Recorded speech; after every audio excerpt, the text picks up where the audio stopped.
Welcome to a Football Friday on the show. We were just listening to Georgie, who starts out the show with our intro song, and Crowder and I were reminding Solana, hey, you're getting married pretty soon. And, I like the Sharpie in the mouth, Solana. That's a great move. Oh, you got double Sharpie? A double Sharpie. Look at you, man. Yeah. That's a guy who's trying to keep up with the bed bug. That's all I'm saying. I know what's going on here. He sees the bed bug getting a lot of shine. All of a sudden, he's got to add a little Sharpie to the game. Yeah. When I signed on, Jimmy said, hey, Hawk. And I went, hey, what up, bug? And I was like, what up, bug? Remember like Doughboy in Boys in the Hood? It was just Doe after a while. What up, Doe? Yeah. What up, Doe? Like, what up, bug? That I'm telling you, Jimmy's got a good nickname. What up, bug? You gonna nickname a nickname? Yeah, it just becomes a shorter nickname, even though. Okay. Doughboy. Doe. What up, Doe? Where you headed to, Doe? I'm used to it. Everybody had a nickname for Big Randy. Yeah. Yeah. What was his nickname? No. He would make nicknames that nobody else calls anybody because he he just called everybody one syllable. And I'd be like, Daddy, nobody calls this man Reg. Reg coming over? No, we don't. Nobody knows you're speaking of. Oh, you should have played him my clip for Gary Payton when I called him Gare. Hey, Gare. You and Randy. Gary We were would be kindred spirits. He would. So Crowder and I were reminding Solana, hey, you're getting married soon. Maybe Georgie does the Hochman Crowder Solana theme song live as your first dance. That's special.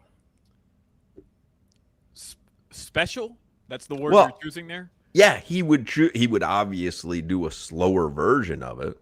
Mm-hmm. Welcome to the show. Like a romantic version of it. Should I have him, kind of work on a romantic version of Welcome to the Show? Yeah. Have him workshop it, maybe like an R&B version, and then we'll see. We'll circle back. All right, so it's a possibility, is what you're saying. No. And nothing against Georgie, by the way. I love Georgie. I think everybody should follow his music. I get along great with Georgie. He got me drunk at the last Whiskey, Stars, and Cigars. But I don't know how I can convince my future wife that we're going to play Welcome to the Show. Hey, did anybody see the video? Speaking of that, did anybody see the video of the lady in Philadelphia who had just given birth? A white couple. Yeah. She's holding the baby, in the hospital bed, and the husband is trying to talk her into naming the baby LeBron. I did see this. It's funny, man. And she's like, she's like, are you serious? And he's like, yeah. And she's like, you can't be serious. And he's like, I think they would give us free tickets. And she's like, they're not giving you free tickets. And he's like, I think they might. But there's no chance she's allowing their baby to be named LeBron. Aren't you? And Solana, just to help you out now, I'm thinking about your personality. Are you letting Valentina pretty much do whatever she wants to? Because you're a little hard-headed. Well, I mean, do we really need the entire place decked out in like a floral arrangement? I mean, what are we doing?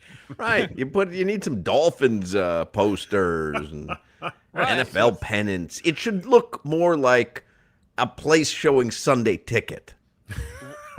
That's ridiculous. Hawk, I want to marry you after you said that. Right. I'm just spitballing my own dream wedding. So because you're and I'm sure all of us have the same.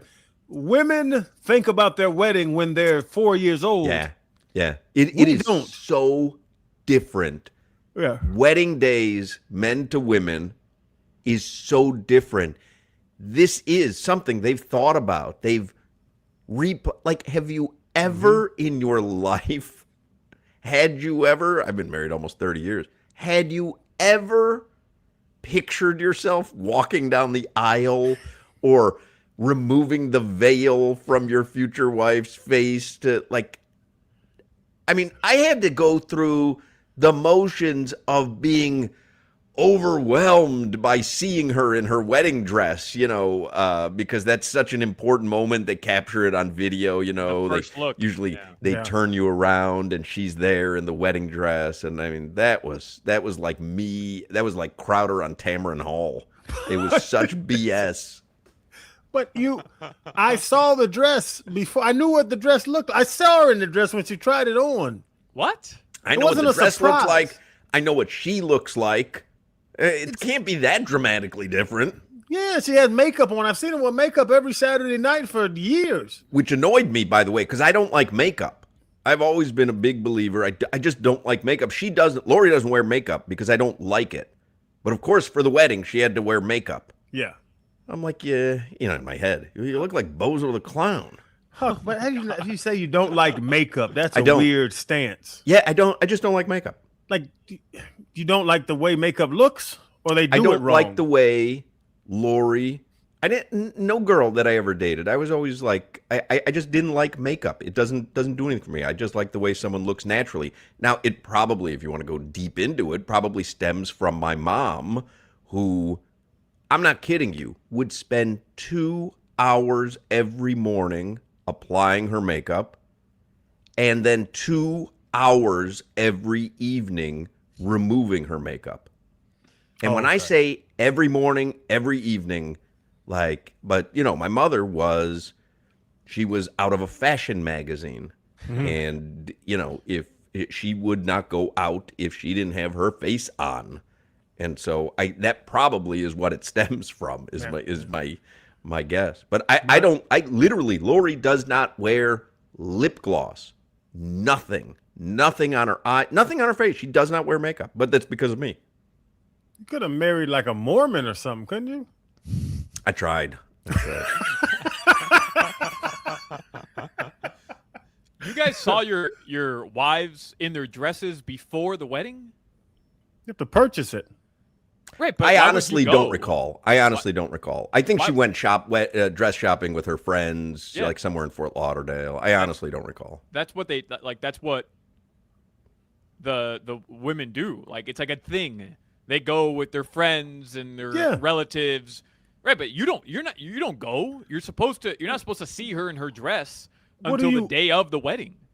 Where does it stay between the dress shopping and the wedding? You put it in the National Treasure with the Independent Declaration. Where does it go? It's in our damn house. I see the feathers. I see the white. And it's also like, who cares what it looks like? I mean, what could it possibly like? Are you guys are gonna? And again, cavemen, my dad man. was in the fabric business, but am I really gonna be moved by a taffeta? I don't even know what that is. I know, but if Lyle was alive, he'd be laughing his ass off.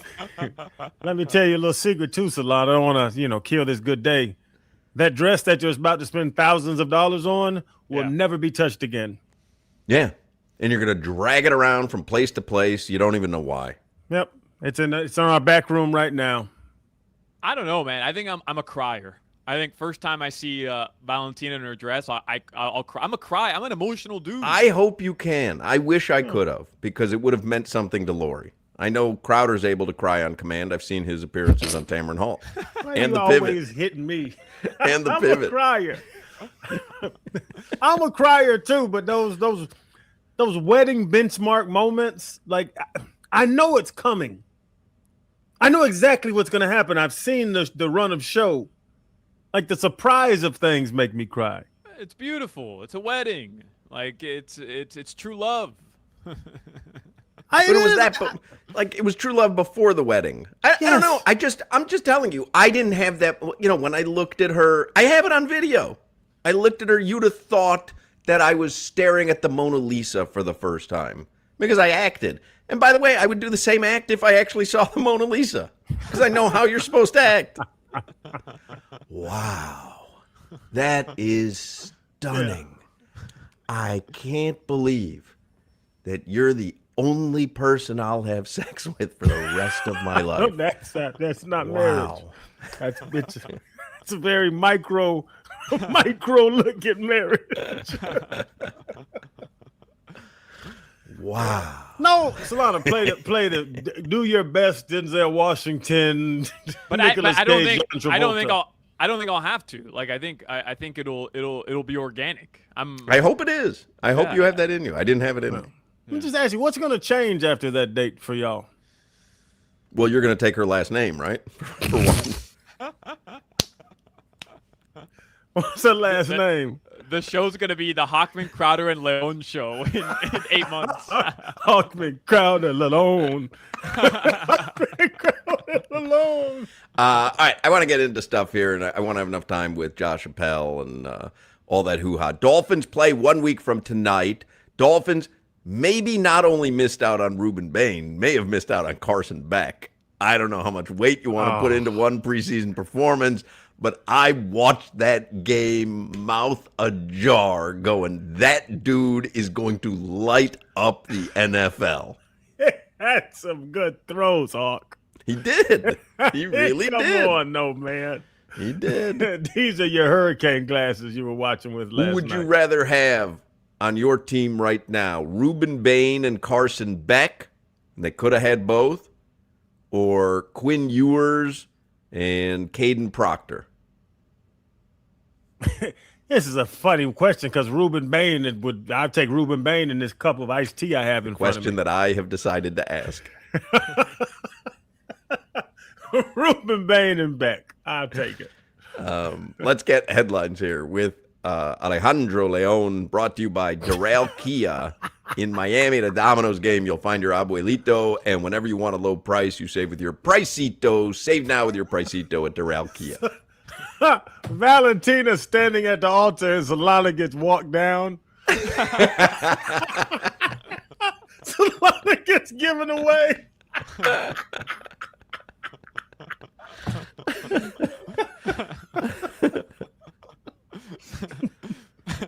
My dad is blacked out from just like embarrassment. He's blacked out, drunk, embarrassed. That would be a funny bit to do, like a hidden camera thing on your dad, where you go to him and tell him you're taking her last name because you're very woke, and it's time that men start doing this for women. I would love to see Eduardo's unguarded reaction to that. We should bring him on and present it to him. Well, if we did it on a hidden camera, because if we did it on the radio, he's going to act.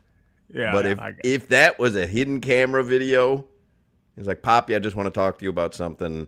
I don't know if I mentioned this or not, but I'm going to take Valentina's last name. I would give anything to see his reaction. Here comes the groom.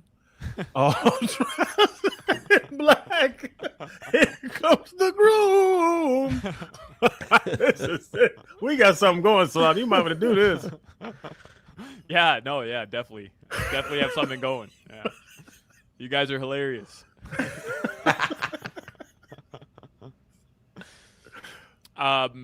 It seems like Caleb Douglas stole the show at Dolphins camp again today. Everybody was tweeting about Caleb Douglas. I also saw Jacob Rodriguez. Practice ended on Jacob Rodriguez. I think I don't remember if it was Jalen Wright, but apparently just made a play at the end of practice and lit up Jalen Wright. But maybe the Dolphins have a little something here, man. Oh, come on. How many times are you going to do this leading up to a 1-16 season? Got a little something here, Hawk. Golly. You're saying maybe they got a little something because the second-round linebacker, I'm assuming, didn't even lay someone out because you can't do that in practice. Like scared Jalen Wright? Like what? I don't know. What are you doing? Hawk, a linebacker hit a running back. Yeah. What are you doing? And what, the Malik Willis, Caleb Douglas combination does nothing for you? No, I'd be thrilled that there's a receiver and a good target. Like, I'd be thrilled if that happened. But you just said in practice, where it's not even a joint practice. What did you say? Rodriguez did what to Jalen Wright? Yeah, lit him up a little. He lit him up a little. You can't do that in practice. I'm having a tough time believing he lit him up at all. That's an oxymoron. Lit him up a little. A little light up. He popped him. What was the segment they used to do on ESPN? Bedbug, you know. What was the one they used to do on Monday Night Football where they would light up? You got jacked. You got Was jacked. it You Got Jacked? You got jacked up. You got Got jacked. jacked up. There you go. You got jacked, Jacked up. Maybe that was it. A little. Solana's doing like a little bit jacked up.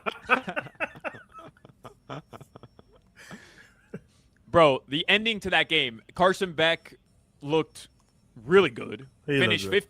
15 of 19, 188 yards, 1 touchdown. But the ending to that game, Haynes King at literally like the buzzer, clock strike 0, and he's reaching over the goal line and he wins that game. I don't need to see anything else. This NFL season is going to be electric, right? Like it just felt like that was setting the tone for a great season.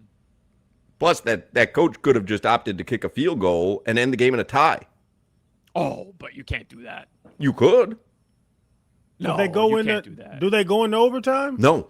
No. Oh, And I okay. think half the coaches in the NFL would have taken the tie. No. No. It happened. They do it a lot in the preseason. In Yeah, but preseason, you're a though? isn't he a first-year head coach? Yes. Yeah. I mean, sometimes you don't want to start your career on a loss. But also, you gotta show them that you pulling out all stops to win games. No, he's not a first-year head coach. Isn't that Dave Canales? It He's is not a Dave first Canales. year. Yeah, he's not a first-year head coach. He's been there. I think. This Is it the his Carolina coach who's first year? No. Carolina won the game. Right. Who's the I'm end. thinking of the Arizona coach. He's a Yeah. first-year head coach. Yeah. Yeah. He's a first-year head coach. But that's Mike LaFleur, by the way. But Right, Matt LaFleur's son, because they brought on Matt LaFleur on the pregame show to talk with Mike LaFleur through his headphones. right. His brother. Oh, well, that makes more sense. Matt LaFleur is my age. That does make more sense. Damn, his son has come through the ranks pretty fast. Man, we should do the NFL quiz because Hawk would literally get nothing right. Nothing. I just agree with whatever you say. I didn't know the head coach of either team. Uh-huh. I only know them. I literally would not have been able to name either of them, but because I watched the game last night. You know, I'm a big Carolina Panthers fan. The Bryce is right. Yeah. So I've taken a special interest into Dave He's going to have a Canales. terrible season. I know it. He's like riding this high on a decent season last season. Bryce he Young? is going to have a terrible season. Weren't they a playoff team? They were. Yeah, Bro, co- Bryce Young last year, after all the BS you That's guys right. gave me, ended up looking. I'm not gonna say he's gonna be a Hall of Famer, but you look solid. You look like a starting No, quarterback. he looked good. He looked good. Yeah, And he ain't solid. going to look good this season. Nope. You no think he'd chance. have a bad one? Yep. I like him, so I guess I'm doing this is emotion out of me, not thinking he'll have a bad season, but his weaponry isn't top notch. No. I don't know about that. I think Carolina is going to be a good team. I think the Carolina Panthers have like several quality weapons. Solana, but you say this like, oh, I don't know about that. They're going to be good and have quality. Like, there's not nothing Yes. amazing. He didn't play amazing last year. What were they? 8-9, 9-8, something like that. Yeah, I mean, again, like he looked- wasn't amazing. We're comparing him to how he looked the season before. Yeah. And compared to the season before, he looked great. Yeah, he got All right, benched. for anything the else? red Because I want to rifle. have time with a pal, and we got to get to a break. The Marlins. The Marlins. Yeah, they did not win. Let's put it that way. They They did did not not. win in Atlanta yesterday. They are exactly 500 again. Well, 500, and their run differential is 0. a donut. Man. They're going to play the Angels tonight here at Lone Depot Park. That starts, I believe, 6 straight here at home. Yeah. I was just listening. All the shows were playing the leather assisted home run. Golly. It's silly.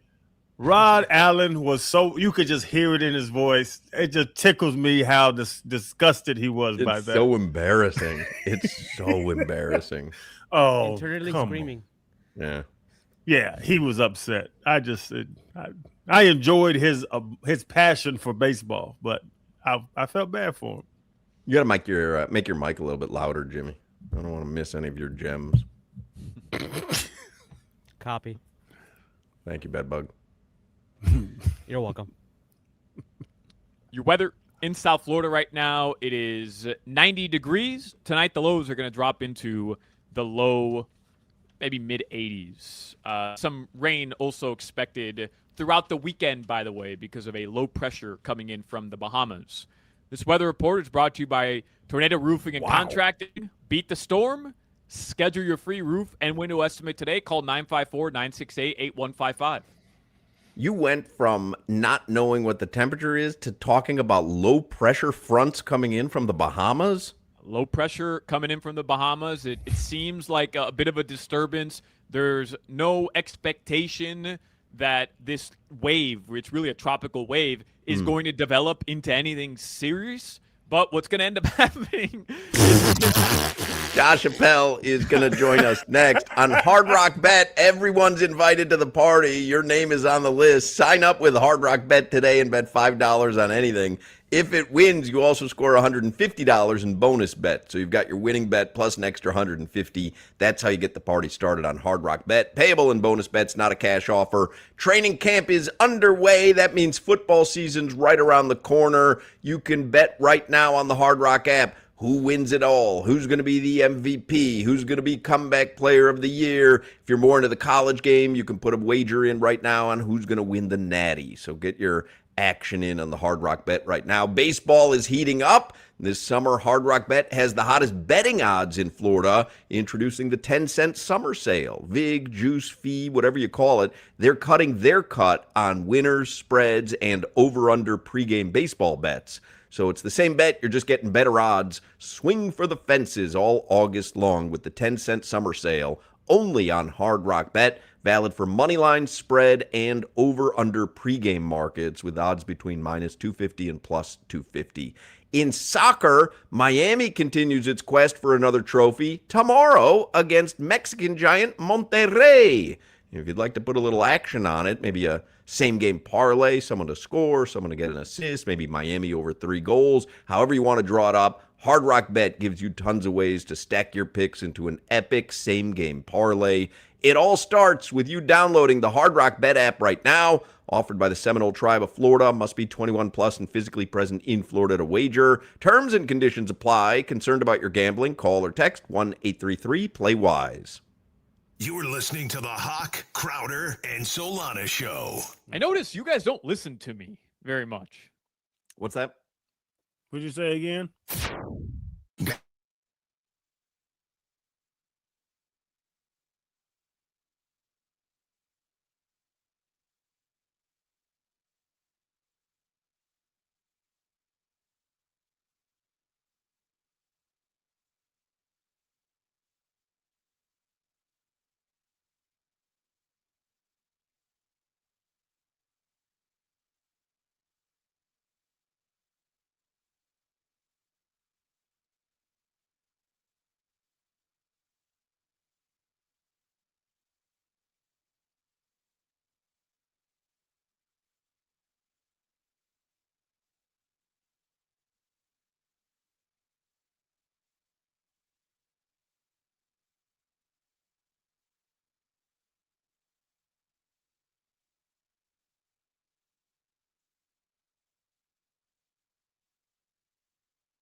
Get to Josh Appel here in 1 second. Odyssey Stars and Strings is back, and tickets are on sale now. It's an acoustic evening of songs and stories from some of country music's biggest stars, including Lee Brice, Kane Brown, Brantley Gilbert, and more. It's at Hard Rock Live on Thursday, November 12th. Tickets went on sale this morning, so if you want to get them, I suggest you get them soon. Get all the details at starsandstrings.com. Stars and Strings supports Folds of Honor. Josh Appel is on the Toyota of Hollywood hotline. He's a play-by-play broadcaster for the NFL on Sports USA. He's going to be on the call 1 week from tonight. Broncos and Falcons. We'll, of course, have the Dolphins game to watch a week from tonight, but if you're interested in listening to Josh call a Tua Tagovailoa, although I imagine Tua's not going to play, you want to call a Falcons game, Josh will be on the call. He's got some interesting preseason matchups: Raiders, Texans, Seahawks, Titans, Rams, Chargers, all those games via Sports USA. Let's and I know it's preseason week 1. It's not even week 1. Hall of Fame game. But Carson Beck looked pretty good, no, Josh? Was that not the best Hall of Fame game in the history of Hall of Fame games? Yeah, No did you see 05? What happened in your game? Do you even recall? I don't even know. Last night's game was a legitimately good game with a great finish. It was a back and forth. Oh, honestly, yeah, Crowder's right. 27-24. The Dolphins lost to Chicago in 05 in the Hall of Fame game. Very similar to last night. But, I mean, you had Tirico and Collinsworth calling the final play as if it were the Super Bowl. It was electric. And, Hawk, I know you were joking the whole week and the whole lead up to the game. I'll watch a drive, and then I'll probably get tired of it and throw on Storage Wars or something. And I had the game on one of the TVs the entire night. Carson Beck was phenomenal. Like, looked confident. He looked really good. It was an entertaining game. Good. I'll tell you what had me watching more of it than I thought I would. The Marlins were in a rain delay. So it was a lot easier to watch the first half of the game because there was no Marlins game on. But Carson Beck, I know you're poo-pooing it, Crowder. Because, listen, we've seen it before. I remember Solana was ready to dub Skylar Thompson the next Dan Marino after one preseason game. And this is a Hall of Fame game, so I'm not going to put too much stock in it. But you would acknowledge, Crowder, Carson Beck, I know how much you love the SEC, was on a pretty big stage when he was at Georgia, was on a pretty big stage at the national championship game with the Hurricanes, took them all the way through the college football playoffs. He didn't seem out of place last night. I know the people maybe he's throwing against may not be out on NFL football fields in a few weeks, but he looked good to me, man.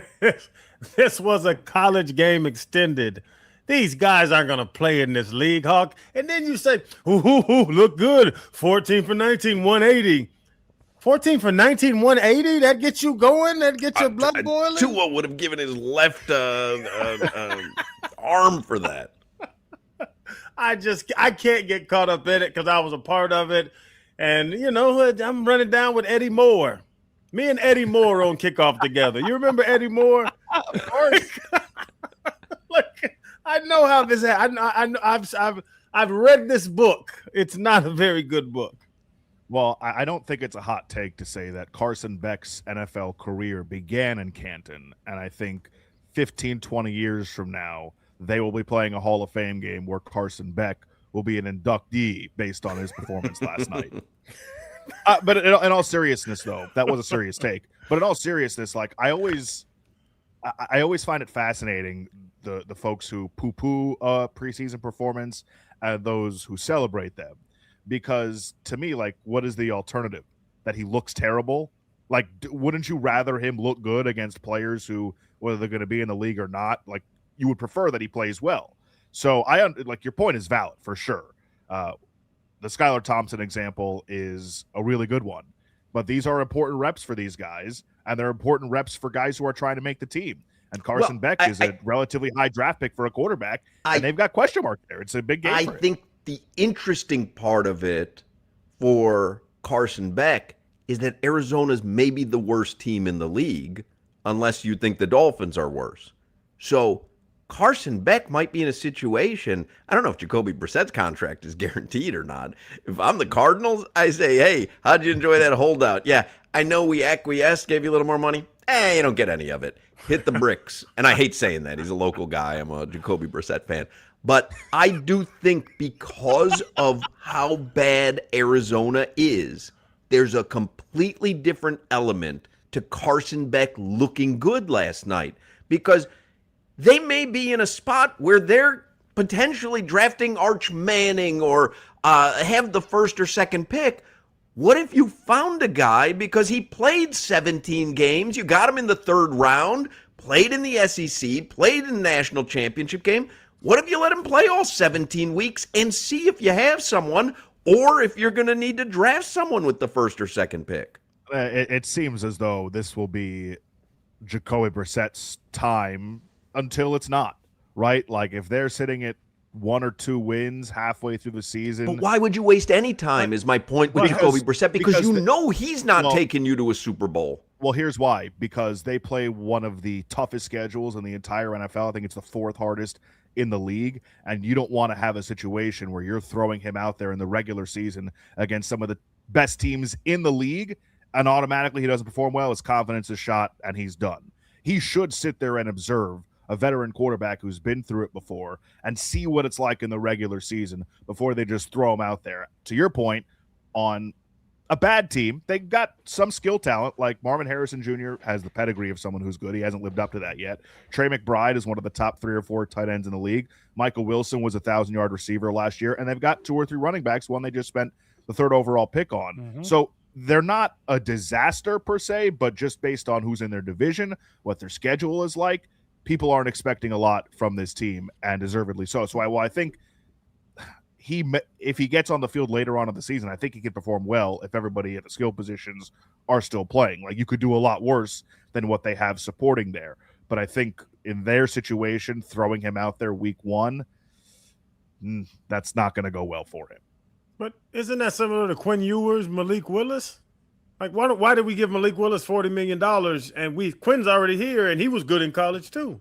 Well, but see, I think that's a point. But that's a different argument, though, because we saw Quinn Ewers play last year. So he's had experience in regular season, full speed against established guys in the NFL already that we've seen. So if the Dolphins went into this season saying, you know what, it's going to be a transition year anyways, roll with Quinn Ewers for 17 games, and maybe you find somebody, and worst case scenario, you're going to be drafting 1st or 2nd overall. So I think that would have been a defensible position for the Dolphins to take, but I don't think John Eric Sullivan or Jeff Hafley are wired that way. Bobby Slowik are wired that way. Stephen Ross wired that way to just kind of give up on the season. I think they legitimately think Malik Willis can be their guy, and they got him at an affordable price. You don't know what Malik Willis can do if he's QB1 for 17 games. Right. You know what Jacoby Brissett is. You know what Gardner Minshew is. So there might be more. It may not be apples to apples. And it's probably what they would have done had Malik Willis been priced out. Correct. Or not been available. Or not been available. Appel, how do you want the Dolphins to navigate their preseason? Because typically I'd asked this, I don't remember who we spoke to yesterday, but I had asked this of them, where normally first preseason game, you don't see the starters. Second preseason game, maybe they'll get a couple drives. And then third preseason game, you sit them because why not? Do you want to see Malik Willis, if you're a Dolphins fan, preseason game number 1, and maybe more than just a drive, just based on the fact that we don't know how he's going to look and we don't really know much about this team, period? I think that I want to see Malik Willis for sure for at least a couple of drives, maybe the full quarter in game 1. But I don't need to see like the Devon Achans out there. I don't need to see Aaron Brewer and Jordan Brooks and Patrick Paul. I know that might not be setting up Willis to have a great night. Then what are you really learning about him? Sure, but if you're playing all your receivers and Greg Dulcich and whatnot, like, then you could still at least build some game rhythm between Malik Willis for a couple of drives. I think it becomes more important when it's everybody new head coach. I know Slowik was there last year, but it's basically an entirely new set of personnel on offense with a quarterback who's learning that system again, or at least the version of what he ran in Green Bay down here in Miami. So I think game reps are important. I don't think they should go overboard in playing Malik Willis this preseason, but I think I would like to see him more than the customary opening drive and be done a week from tonight.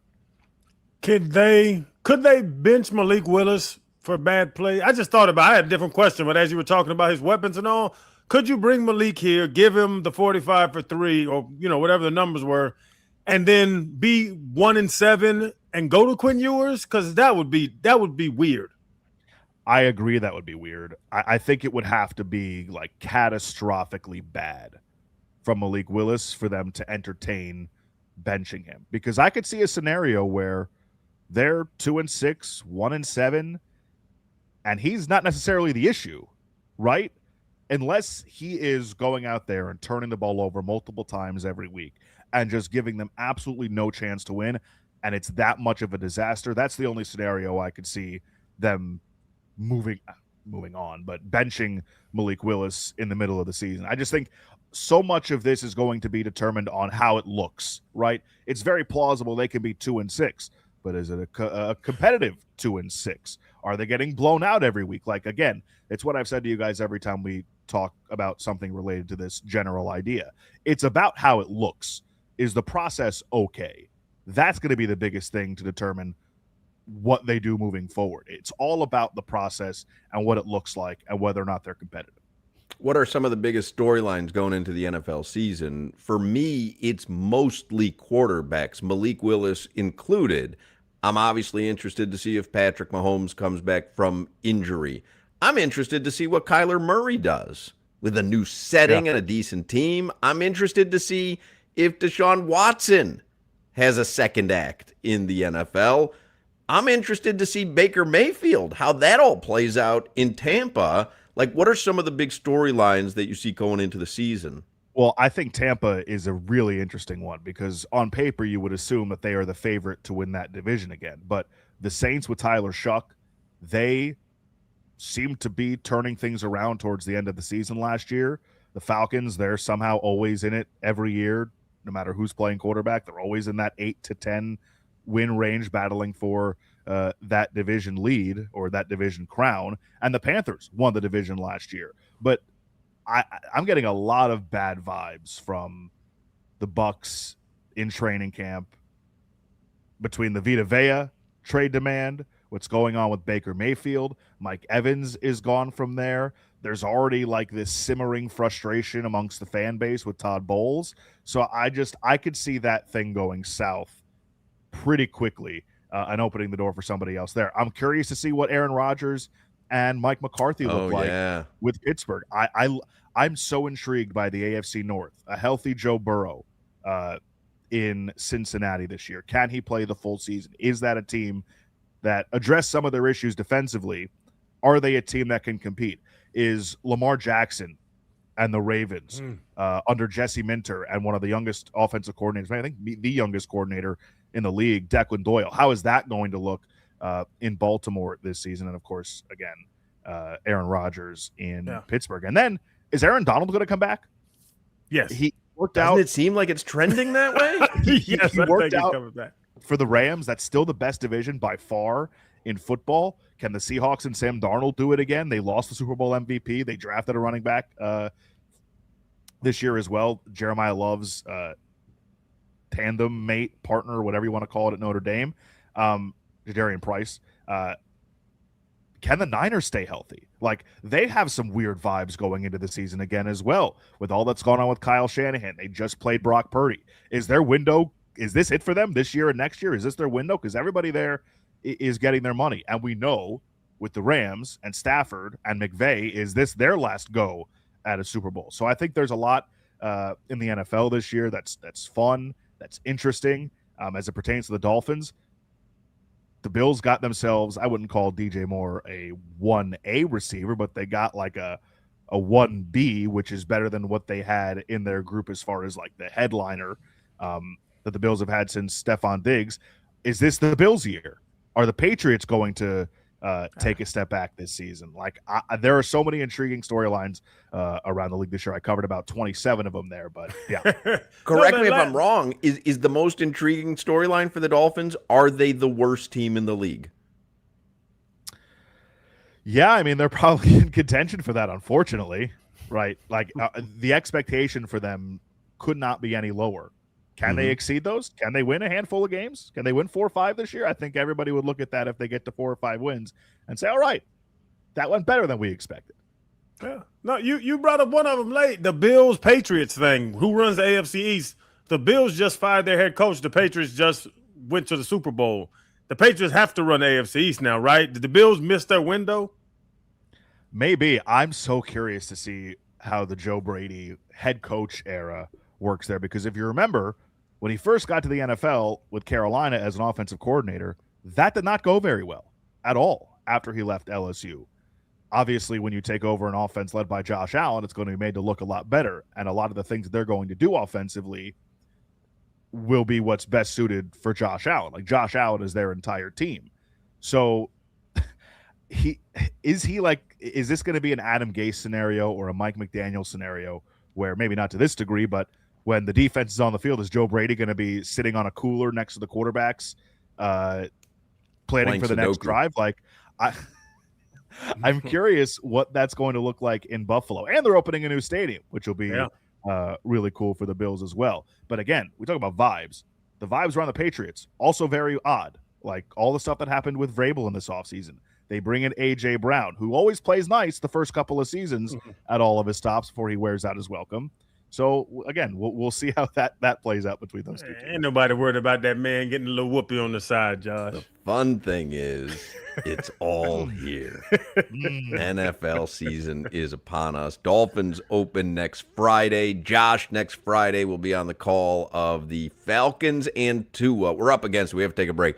Is Tua going to play a series, do you think, next Friday? If he's in a quarterback battle on a new team and his back doesn't tighten up, I would hope that we would see Tua Tagovailoa for at least a series.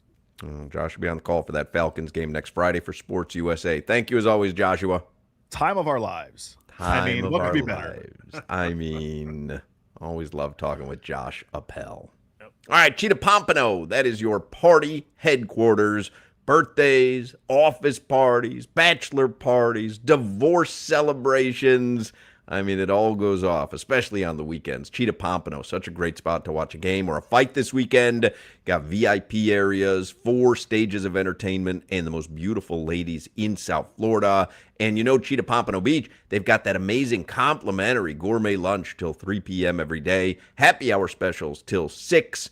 I always say it, but it is true, especially headed into a weekend. Every day is a great day at Cheetah Pompano Beach. Make sure you visit Cheetah Palm Beach as well, and you can get all the details at their website. It's cheetahsofl.com. You're listening to the Hawk, Crowder, and Solana Show. Do it for Tim Horton.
Today is a very big anniversary for the radio station.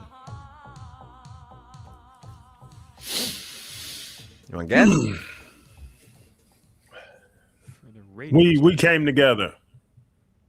August 7th. I'm trying to think. I would probably have that notated somewhere. No, I have that. I have that anniversary. The day you two were actually made a partnership along with Zach Krantz. Right, when it became from Mark Hochman with Zach Krantz to Hochman, Crowder, and Krantz, but it wasn't today. No, Oh, okay. no. Is today the anniversary of 560 WQAM becoming 560 The Joe? No, FM signal. FM. 1 year ago today, WQAM became an FM radio station. Man, that seemed like 3 weeks ago. That's crazy, right? Yes. And I believe, am I correct? It happened for our show? Yes. We had a meeting. Did we have a meeting before the show? We did. I believe it was the day before, though. We had a meeting, and they let us know the following day that starting at 2 p.m. Why would it have started at 2 p.m., though?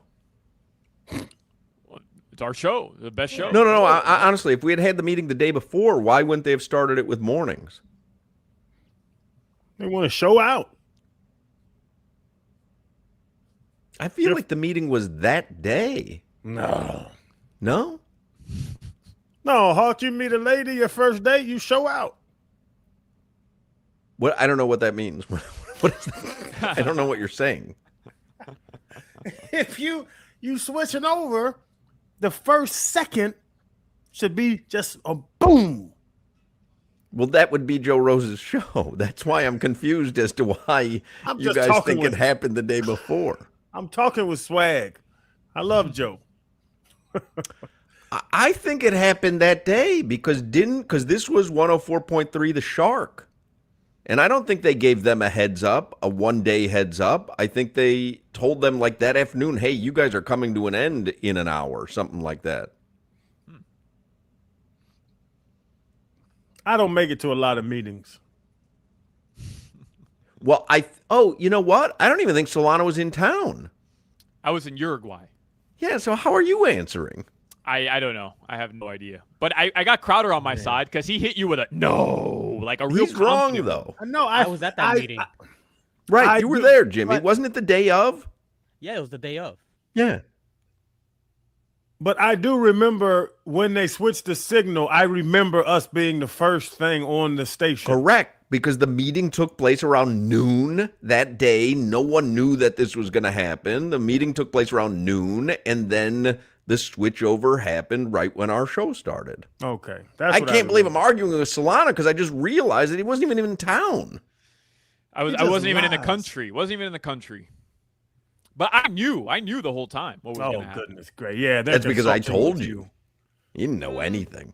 I'm in some meetings too, bro. I'm in Yeah. some meetings. Yeah, meeting with the janitors.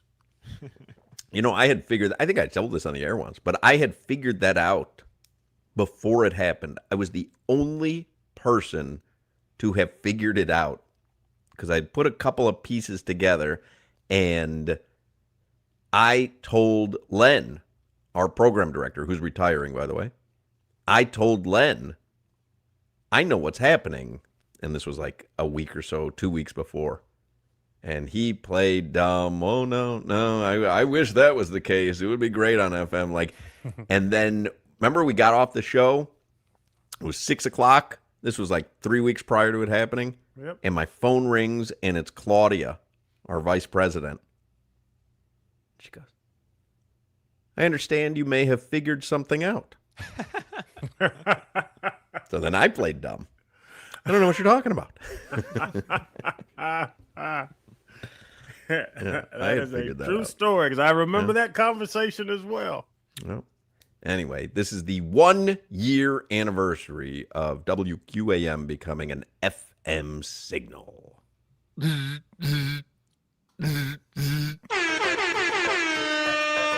chofer. Dale.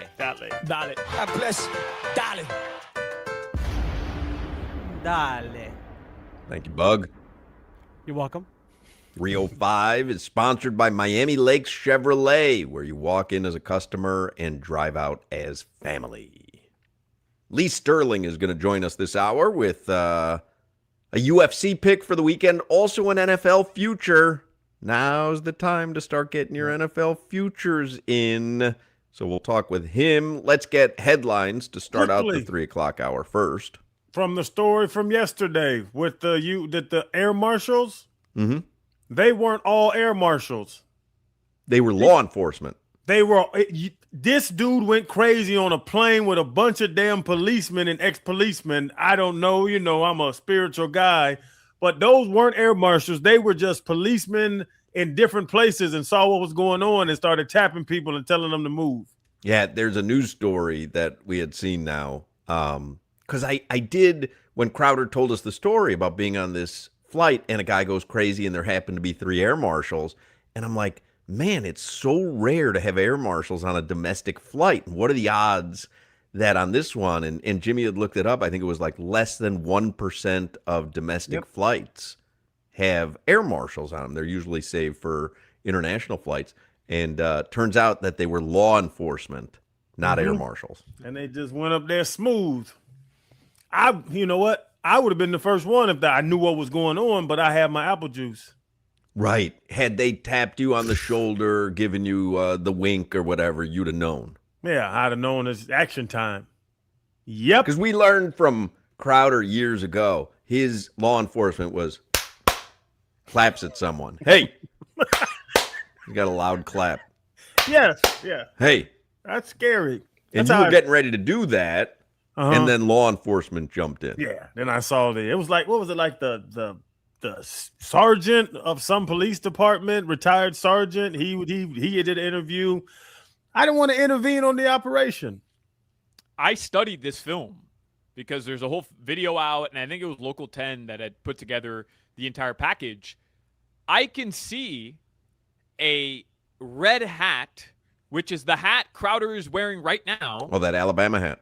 That Alabama hat. 3 rows back from this gentleman. And I don't know what's more embarrassing, Crowder hiding throughout this entire situation or Crowder immediately going into the fetal position after intercepting Tom Brady. I can't decide which one's more embarrassing. By the way, Crowder, this dude is wearing a shirt with the letters "Too Lit" on it. And it just, all of that makes sense, that he's the guy getting escorted off the plane. So after I read the story, now I know they cut him off from buying liquor. Is that why he went nuts?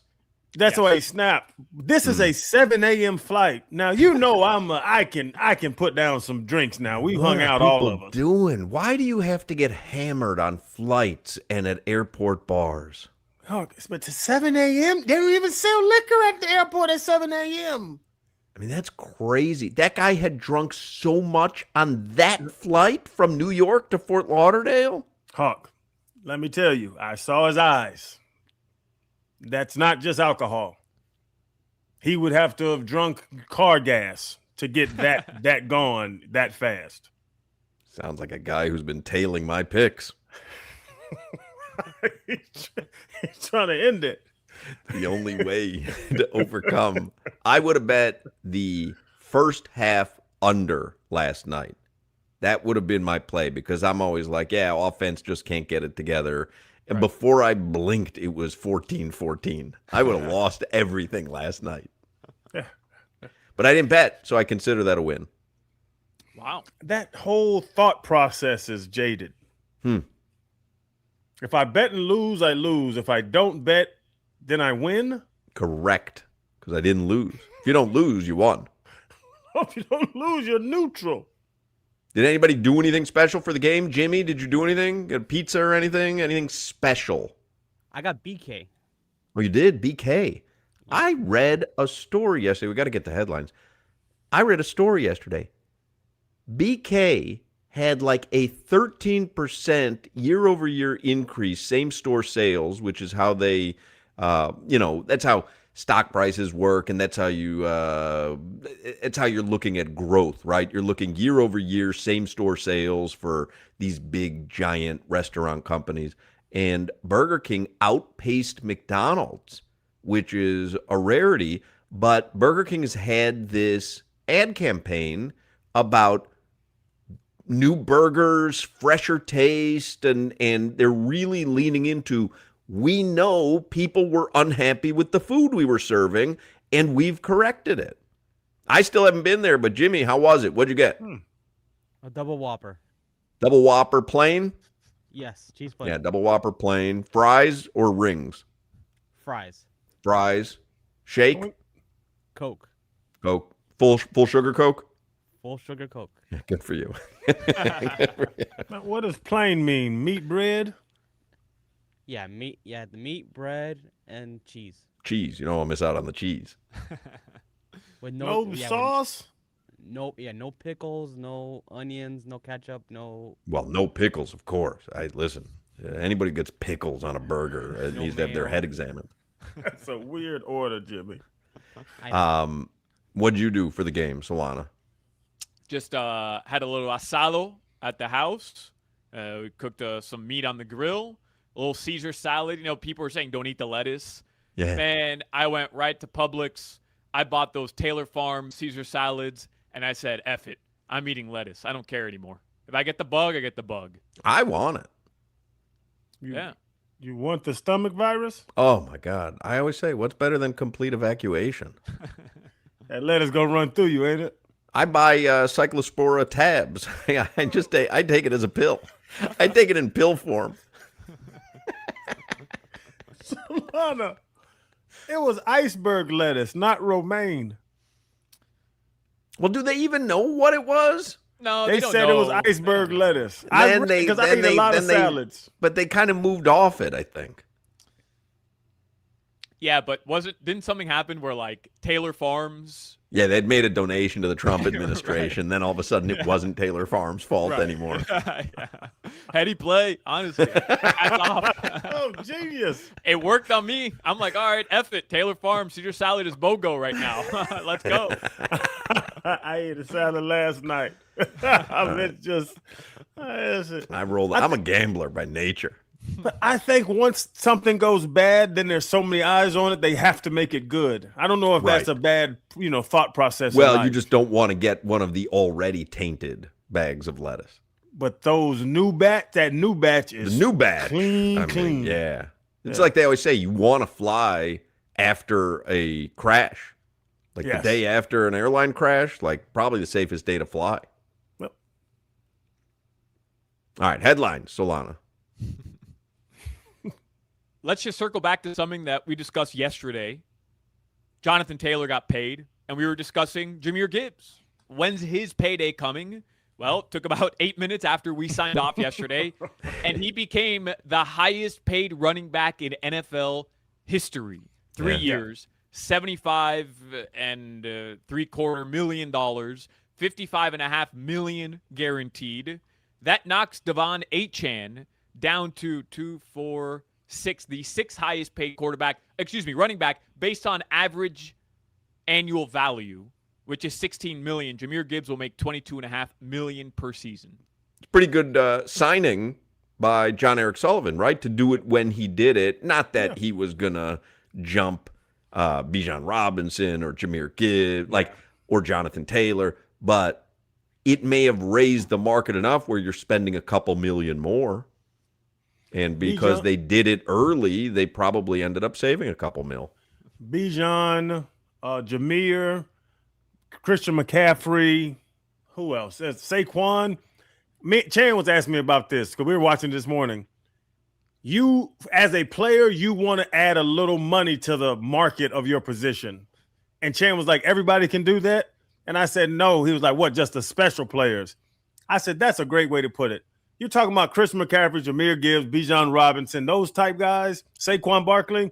The special players can continue to push their position number up if they really want to jump the other guy, or they can jump the other guy just for the young guys to get more. So a Devon Achane, who's not going to get 24, next contract, he can ask for 21. He can ask for 22 and a half because now they'll be at 28. So it's special players that moves the numbers up. Ooh, I just Googled Taylor Farms, and the first thing that pops up is Taylor Farms cyclospora outbreak triples in size per CDC. Yeah, somebody texted in, Hawk, you do not want it. I just had it. Somebody else texted in, though, Hawk's complete evacuation take is his best take. Man, I got IBS. I want to know if I have Cyclosporus. I'm telling you, complete evacuation. Oh, what is Cyclosporus? You go to the bathroom a lot? They say it is explosive diarrhea. So just go to the bathroom a lot. Wherever you happen to be standing at the moment, though. That's my life.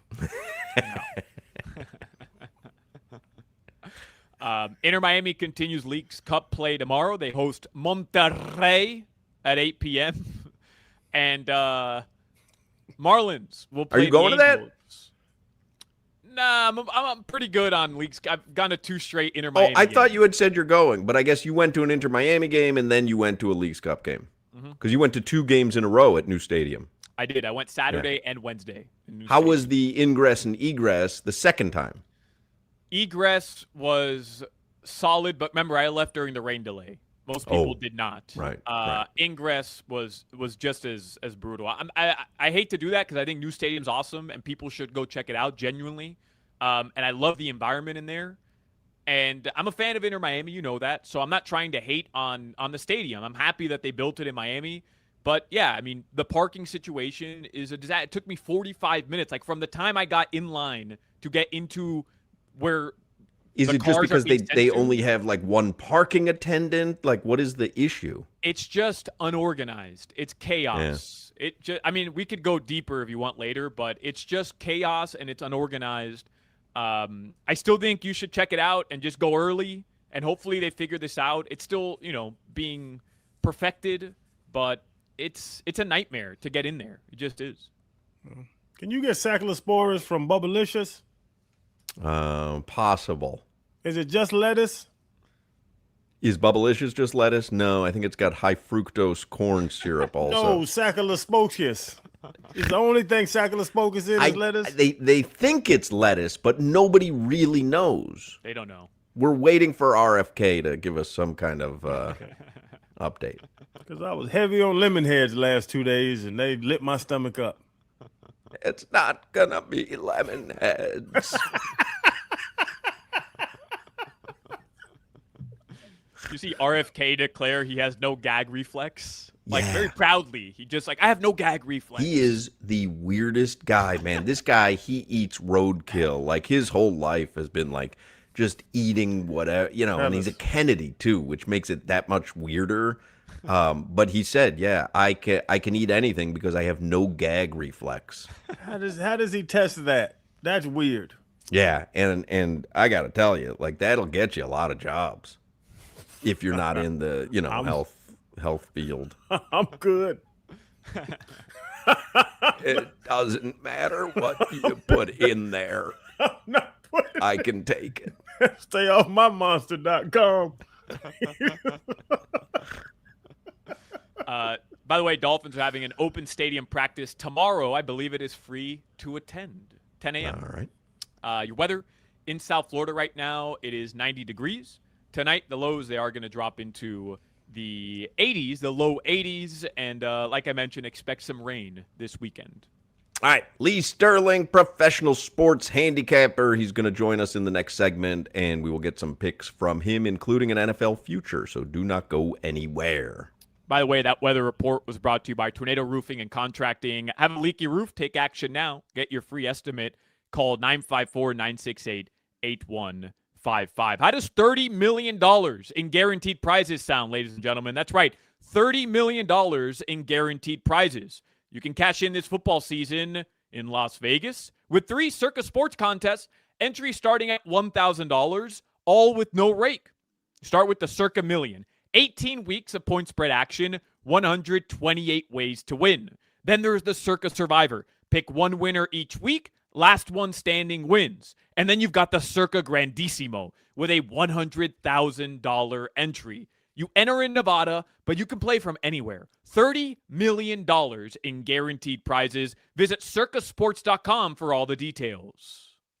You're listening to the Hawk, Crowder, and Solana Show. Antetokounmpo for three.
Rhinestone Cowboy.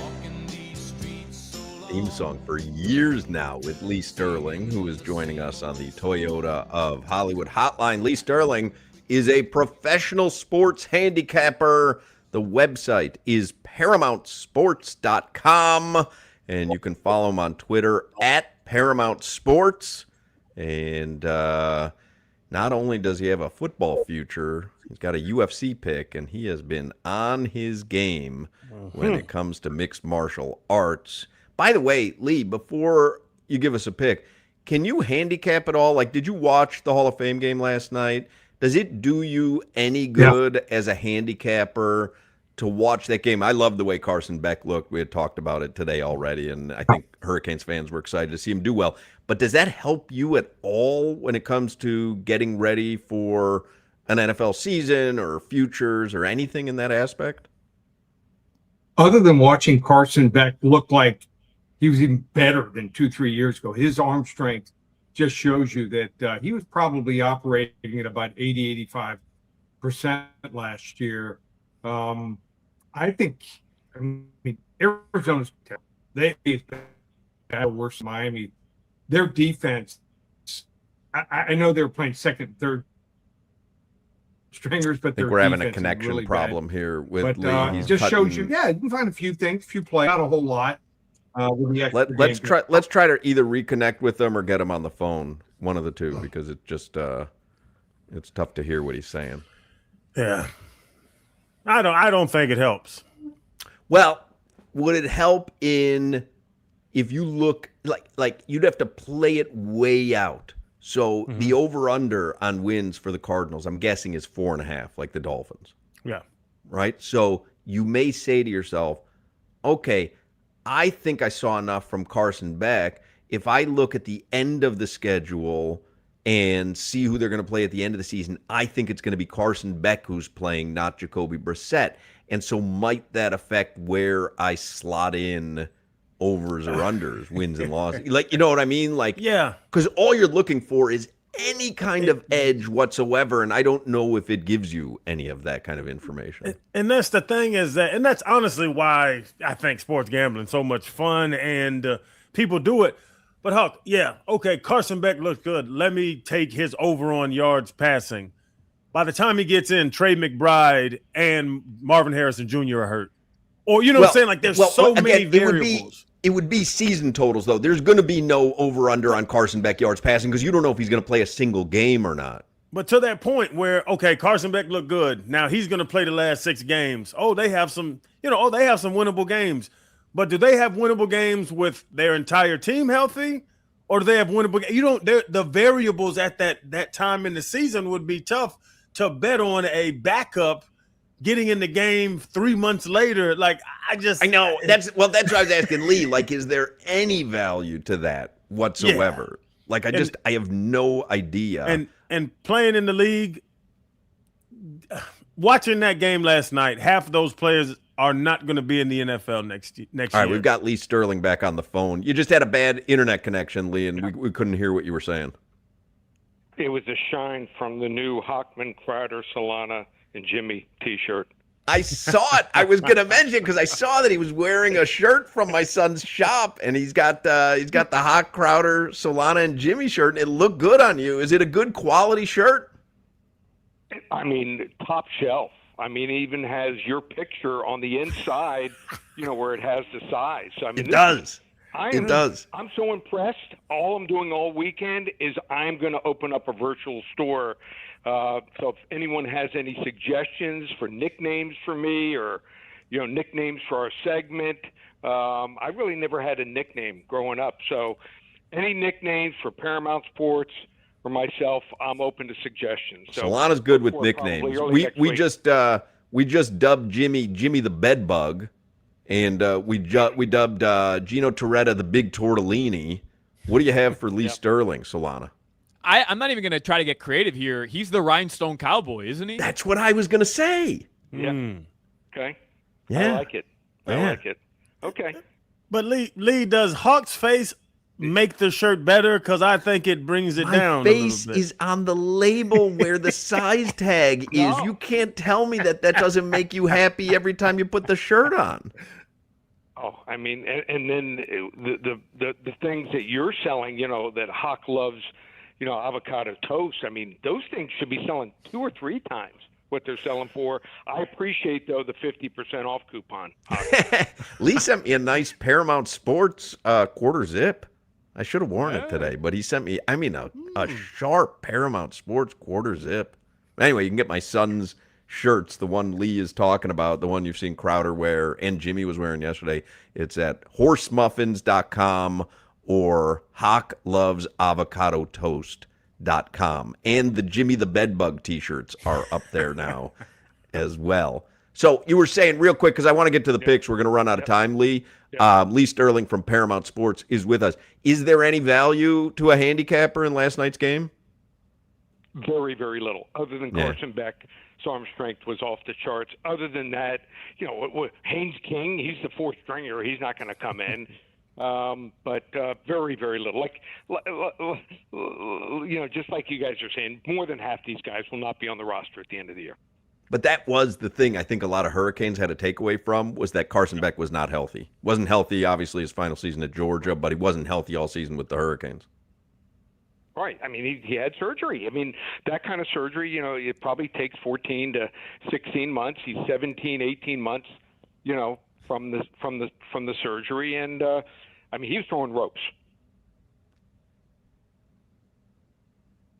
I don't know. I thought you were raising your hand like you wanted to ask something, Crowder. Oh, yeah. No, everybody was just pointing. I didn't know what if y'all wanted I was telling Jimmy to something raise up. Lee's phone level a little bit. Oh, okay. And Jimmy was like giving me a thumbs up, and I'm like pointing up, and then Solana was like pointing up a little bit, and Jimmy was just like giving us thumbs up. Jimmy, you don't know the nonverbal communication, Jimmy. What were you agreeing with there, Jimmy, when we were giving what were you agreeing with? No, I thought you guys were like, I was agreeing with you guys were asking who had next question. Oh, I got you. Okay. Oh, okay. All right. That's And you got the next question, Jimmy? What'd you want to ask? No, I don't have the next question. Oh, okay. I'm sorry. I misunderstood your hand signal. All right. Give us a. You guys know Jimmy's second question. He wants to know if he's got a shot at selling the most T-shirts on Hot Gloves Avocado. I'll tell you what. Jimmy the Bedbug shirts were flying off the shelf yesterday. So you're going to see a lot of Jimmy the Bedbugs. This is the funny, because I can see the addresses of people who buy them.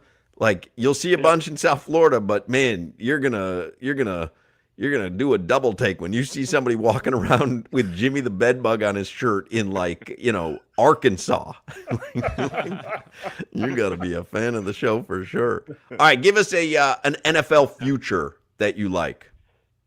Okay, so the LA Chargers won 11 games last year without both starting all-pro offensive tackles, lost their center early in the year. They've added Akeem Messidor, and are you ready for this? They have Mike McDaniel as their offensive coordinator. 9.5. I know people are playing the under, some are, because of the number 3 toughest schedule. I think the Chargers are going to win 13, 14 games this year. They're my favorite to go to the Super Bowl from the AFC. I like over 9.5 minus 140. Wow, that would be good for a Rondé. Rondé would like a trip to the Super Bowl. How about UFC tomorrow?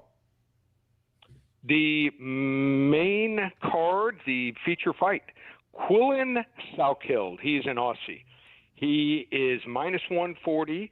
26 or 27 years old, fighting Matuz Gamer Gamrot. Gamrot's 35, been in against some tough guys, fought much tougher competition, but other than maybe getting a couple takedowns, I don't see many paths to win here. I think he's got a questionable chin. I think Salkild is bigger.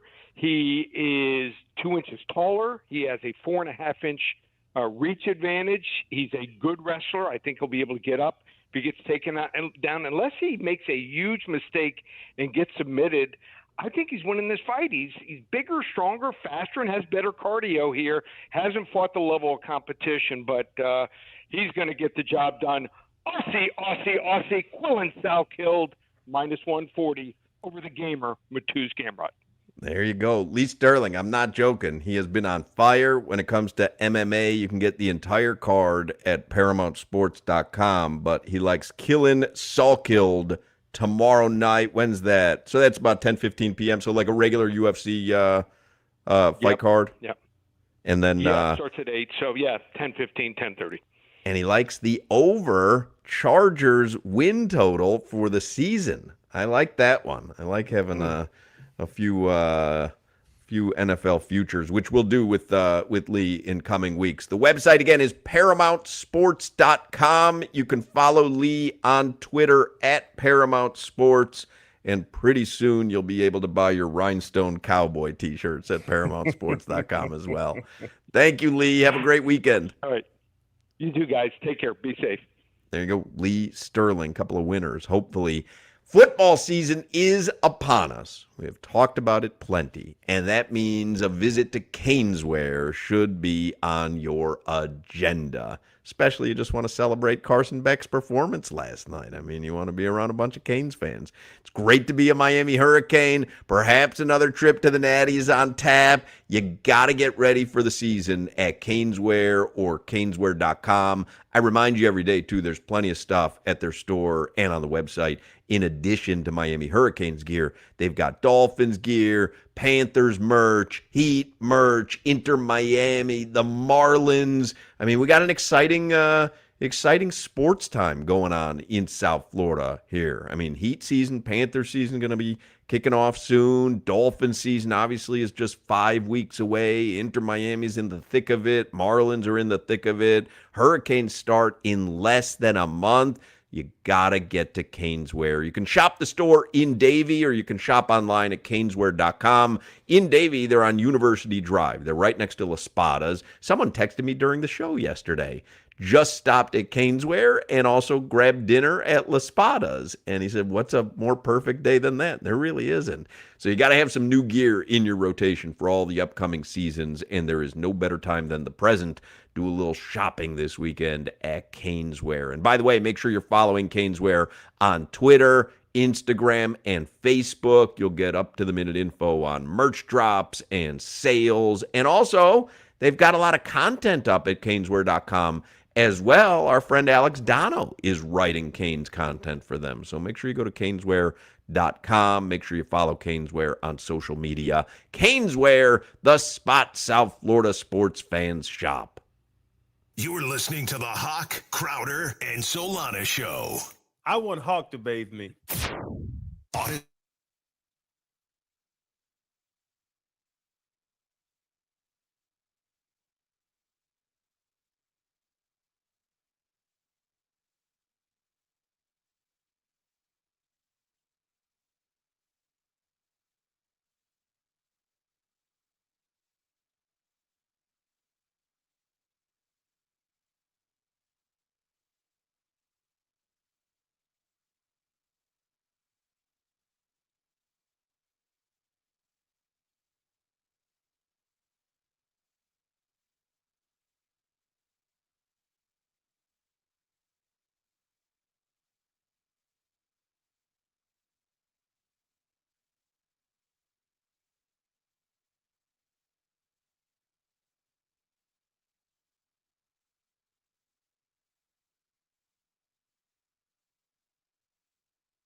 They call me Big L.A., Big Silly, Big Money, Big Billy. When I'm sliding in the mall and you hear me, I be slicing with these balls so you feel me. There are a bunch of NFL futures that I kind of dig. I was looking through some of them last night.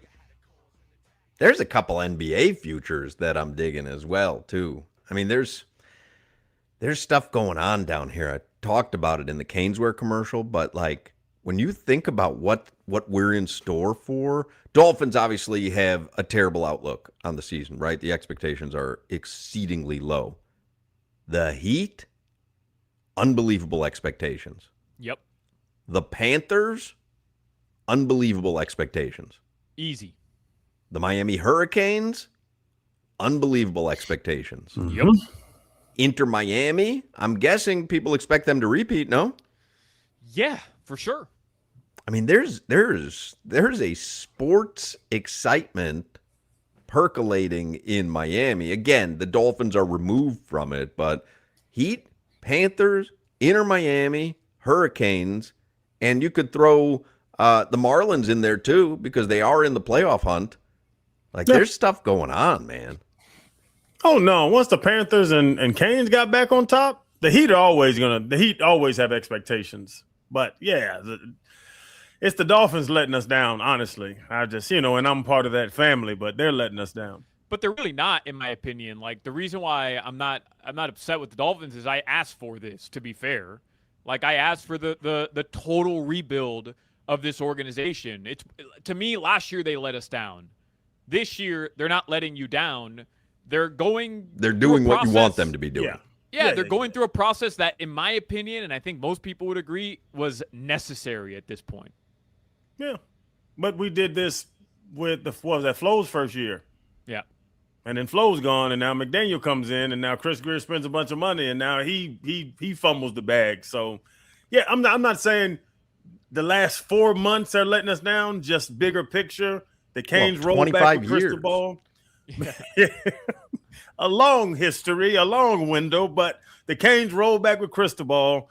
Zito comes and Paul Maurice come, and we're rolling back winning championships, and then we're still in this spin cycle with the Dolphins. Who has the most pressure to deliver on these high expectations? Because I think the highest expectations are probably on the Panthers, just based on their roster, the talent, and the fact that last year we gave them a pass. But they've also won 2 Stanley Cup titles. So if this year... Right, so how much pressure really is there? Right. The Hurricanes have pressure because they were there last year, but also they were there last year.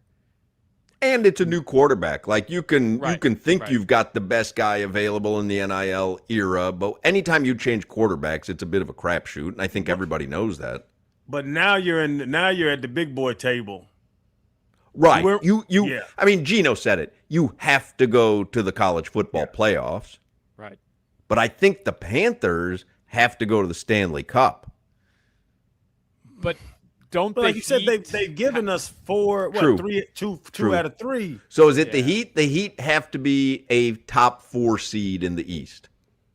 The Heat have to look like a threat. And to me, if the Panthers don't get to the Stanley Cup final, will we be disappointed? Sure. But will we be upset? Like, I don't know, because they have so much built-in cachet with us already. If the Canes get to the college football playoff and lose in the first round on the road, like, are we going to be upset? I mean, maybe disappointed, but I mean, they're back. They were back in the dance. If the Heat are the 6th seed and they don't look like a team that is a threat and can compete, I think the pressure is going to be extremely high on them because, hey, you went out, you got your superstar, like, let's go. Where's the results? Where are the results? And I would say the Heat, adding on to their expectations, I believe that was Pat's last big home run. Right. So it has to pay off. Giannis has to pay off.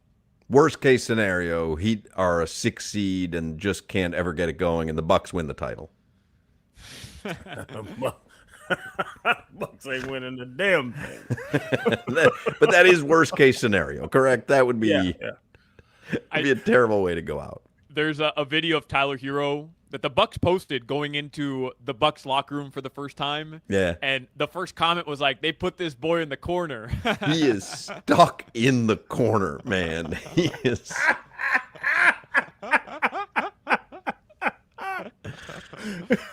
Yeah.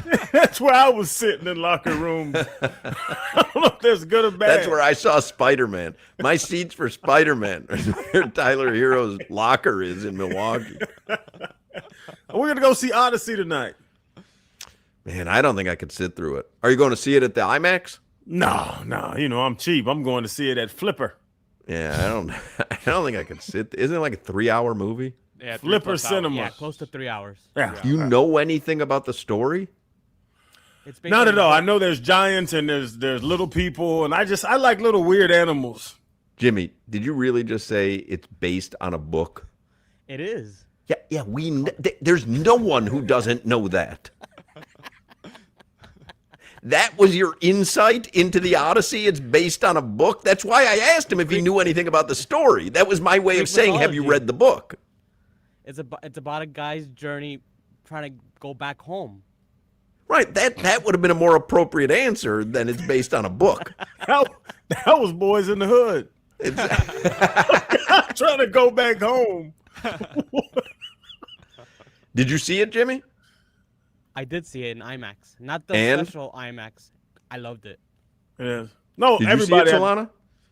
No, I told you I'm buying the stupid Nolan ticket to Oh. August 30th to go watch it. I have to wake up at 6 in the morning, drive to Fort Lauderdale, stand outside for 30 minutes. You care that much about the Odyssey? Well, you know, I'm a big Homer fan. So, Homer? Homer fan. Homer. Isn't it Homer's The Odyssey? He gets stuff like Latin. the cutesy stuff. I have to see it at the Super Well, Theater. I feel that way too, but No. like if it was Avatar or something, I don't feel that way about Homer's The Odyssey. You're telling me you're going to enjoy it more when you spend $70 on a ticket and I spend $8.95? 100%. It's all about Oh, the he perspective. will for sure. The He will for perspective. sure. Perspective. I see the presentation. Nah. You're barely seeing Odysseus. Hey, Hawk, can you imagine a worse person to watch a movie with, especially a long movie, at a movie theater than Crowder? No, Like, he's- I think he's the best because he takes his money so seriously. I don't give a crap. I go see a movie. I'll check my phone if I feel like it. If I got to go to the bath, you know him. He's going to put it on lockdown. I paid $8 for these tickets. You better stare right ahead at the screen and not do anything else. I get bottled drinks from my sons if they're talking about I get up to the bathroom. Well, here goes a Gatorade bottle. right. Watch the motion picture, son. 4 o'clock hour is coming up. I want to tell you about my good friends and the amazing award-winning team at Doral Kia. Whenever you want a low price, you know you always pay less with your Pricito at Doral Kia. Take advantage of your Pricito all month long on popular new Kia models like a Sportage, Sorento, Telluride, K5, Soul, and more. Don't wait. Hurry to Doral Kia this weekend. Don't miss your chance to save. Mitchell, the Kia boss, and his entire staff, they'll take great care of you. They took great care of the Hochmans. We brought our son down to Doral Kia. He got a Kia K4. They've got easy financing, fast service, the best value for your money. So visit them this weekend at the dealership right there in Doral, or start shopping online for your Pricito right now at DoralKia.com. You're listening to the Hawk, Crowder, and Solana Show.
Yeah, it feels like a Friday song.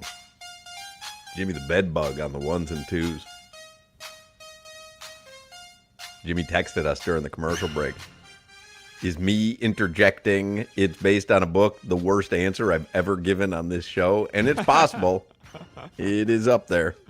All right, let me give you the stock market report as we start the 4 o'clock hour here. That is sponsored by Anajar and Levine, Accident Attorneys. Call 1-800-747-FREE, 1-800-747-3733. Dow Jones ends the week up 151 points today, so slight rise. S&P 500 up over 0.5%, up 47 points. And the NASDAQ up over 1.25%, up 342 points. So it was a pretty damn good week on Wall Street. Hope you enjoyed it.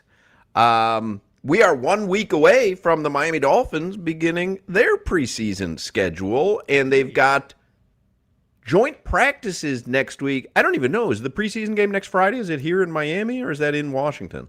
It is in Washington. All right. And the joint practices, I guess, are up there then? Yeah. Would make sense. Why would Washington fly down here for joint practices to fly back home for the opening game? But yeah, Dolphins open their preseason 1 week from today. We will have Game Day Uncensored next Friday, a little abbreviated version, 5 p.m. Solana and Tobin, get you ready. And that'll be next Friday, 5 p.m. Game Day Uncensored. One other reminder before we get into it here in the 4 o'clock hour, Odyssey Stars and Strings is back, and tickets are on sale. So if you want to enjoy an acoustic evening of songs and stories from some of country music's biggest stars, including Lee Brice, Kane Brown, Brantley Gilbert, and more, it's at Hard Rock Live Thursday, November 12th. Tickets are on sale. You can get all the details at starsandstrings.com. They just went on sale today. Starsandstrings.com. Stars and Strings supports Folds of Honor. Apropos of nothing, Crowder and Solana and Jimmy. In the last segment, we were talking about expectations. We mentioned the Heat, that they really need to be a 4 seed or better and look competitive. Apropos of nothing, I just happened to see this online. Actually, my son had sent it to me. It was like a clip from a podcast. Who do you think has scored? I'm going to give you some guesses here. Who do you think has scored more career points? DeMar DeRozan or Tim Duncan? DeMar DeRozan. Yeah, I sent this to you, Hawk. I've seen. Oh, I thought it this. was from DJ. Oh, Yeah.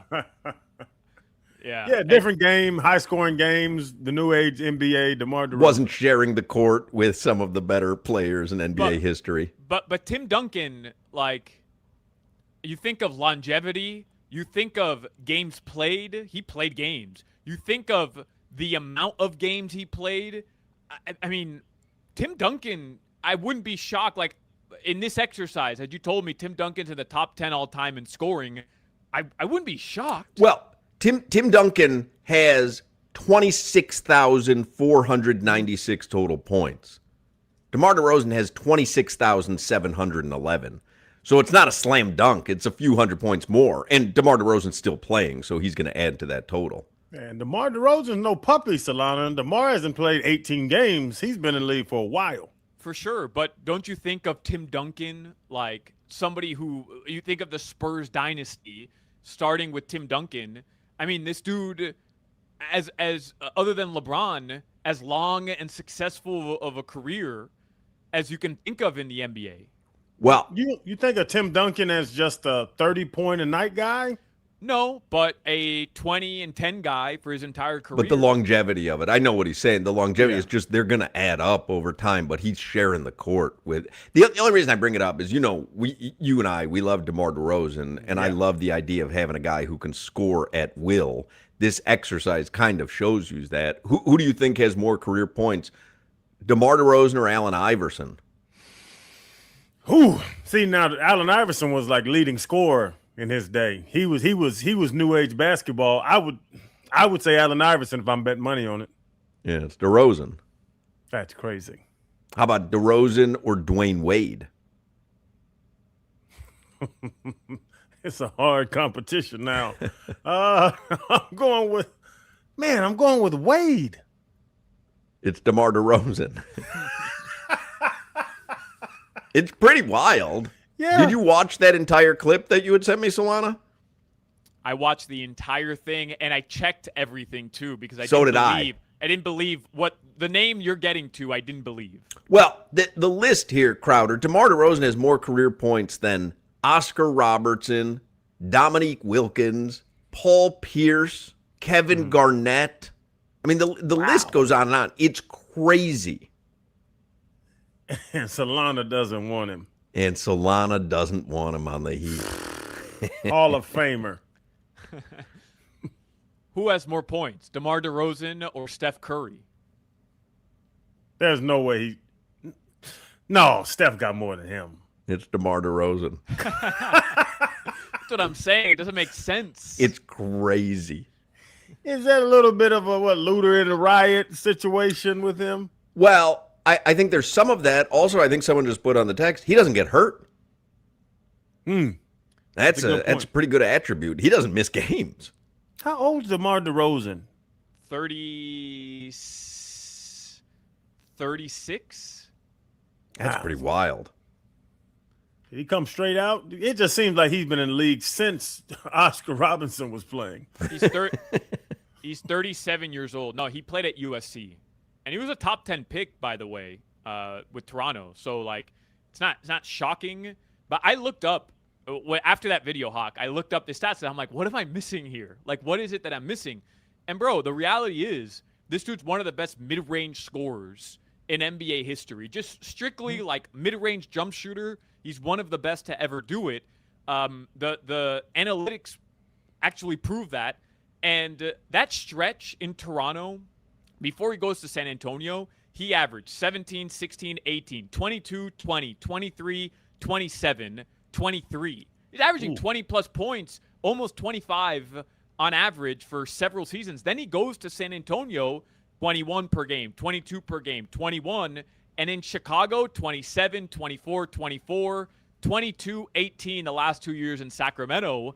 Like, he's averaging over 20 points per game for almost 15 years. I mean, isn't he exactly what the Heat needs? Come on now. Preach, Hawk. I mean, he's exactly what they need, no? Hawk, we know ball. Solana doesn't know ball. I don't know if he's exactly what they need. I mean, I don't think DeMar DeRozan is a negative. I wouldn't be upset if the Miami Heat signed DeMar DeRozan. But to me, I think there'd be more value in a spacer and a shooter. And I also read a report. Is he a three-point shooter at all? No, he's not a good three-point shooter. He's I do see the value in a Klay Thompson maybe more than a DeMar, only because of spotting up and sitting there and waiting for the ball to get kicked out and knocking down threes. But you tell me, late in a game, the Miami Heat are down a couple points, or they're up a couple points, or it's tie game, and you need somebody to go create their own shot and win you a basketball game.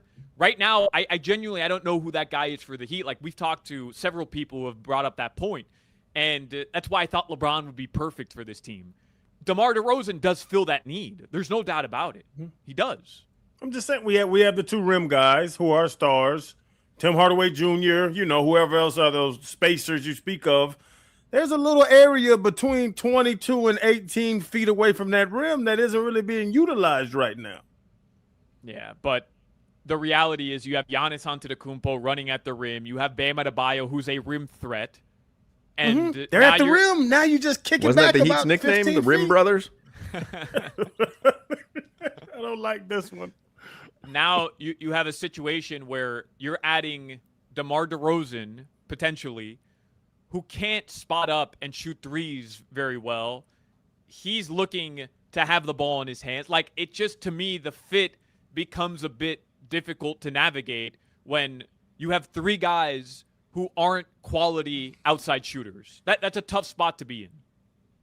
I love a guy who can create, and I don't care who you have on the team. I love a guy like DeMar DeRozan who can just create stuff. That's why when Tyler Hero was in his bag, like, he's so fun to watch, because when he was in one of those zones, man, it just, like, it's a pleasure.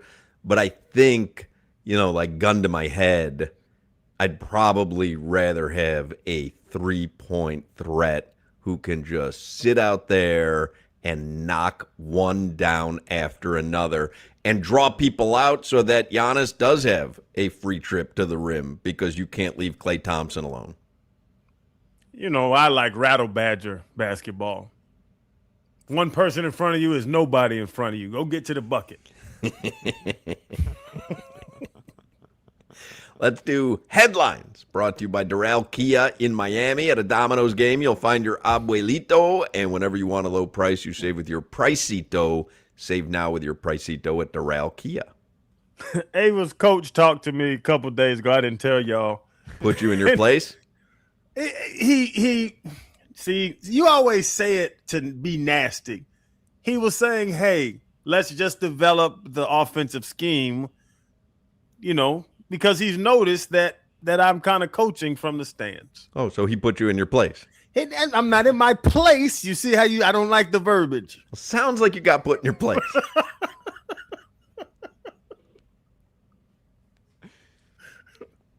Hey, so I follow this account on Instagram. It's Heat Historian. And I follow this account for a while. They post, you know, like memorable Heat history highlights and what have you. They posted this graphic the other day. Miami sports Mount Rushmore since 2000.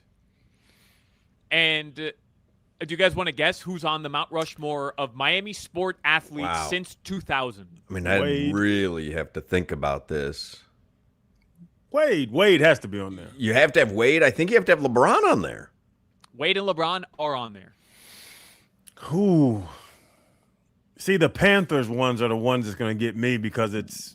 Well, you've got to have someone. I mean, they've won 2 Stanley Cups, so I'm guessing Matthew Tkachuk. It is not Matthew Tkachuk, but there is a Sasha Barkov. Sasha Barkov is on this Mount Rushmore. That's 3. And then the 4th, I mean, remember, Hurricanes did have a national championship early 2000s because this starts in 2000, right?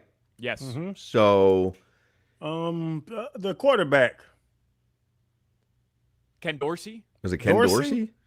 It I don't is not. think so. And it is not a Hurricane. Not a Hurricane. Is it a Miami Dolphin, even though they've had no success? It is a Miami Dolphin. Is it a defensive player? Oh, that makes sense. Now, Hawk, I like defensive player. I like your questioning, Jason Taylor. I mean, how could it possibly be an offensive player? I was thinking Marty Booker. Okay, you should be my attorney. I love your questioning. So, are you saying it was a defensive player? It is Jason Taylor. Was he black? Was he bald? This that was my next question. This is, I guess Bleacher Report put this together, but it's on the Heat Historian account. Dwayne Wade, LeBron James, Sasha Barkov, Jason Taylor, the Miami sports Mount Rushmore since 2000. Now, I will tell you, since 2000, the Marlins have won a World Series. Yeah. And the Hurricanes have won a national title. Those early 2000 teams, that was like Andre Johnson and all them boys, Vince. Yeah. Vilma, that was the Vilma, Vince Wilfork. That was that window. Reggie Wayne too, right? Wasn't he on that team? Doug was on there. But JT was a defensive player. JT was the best defensive player in the world in 06. Oh, Mike Mayo is texting me. No Leo Messi? Right. So I have a list of guys just to toss them out there. You mentioned the 03 team, Hawk. Miguel Cabrera. To me, it would be tough to keep him off if we're going to put a Marlin on there. I don't think I put Dontrell. Really? Mm-hmm. You remember Dontrell getting used as a reliever in the World Series in 03? Oh, yes. And I love D-Train, bro. Like, I love D-Train. But think about the type of people we have up there. Dwayne Wade, first ballot Hall of Famer. LeBron James, greatest or second greatest player of all time. Sasha Barkov's going to be a first ballot Hall of Famer, 2-time Stanley Cup champion. Jason Taylor, first ballot Hall of Famer. Not throwing shade at D-Train, but no, you're right. You're right.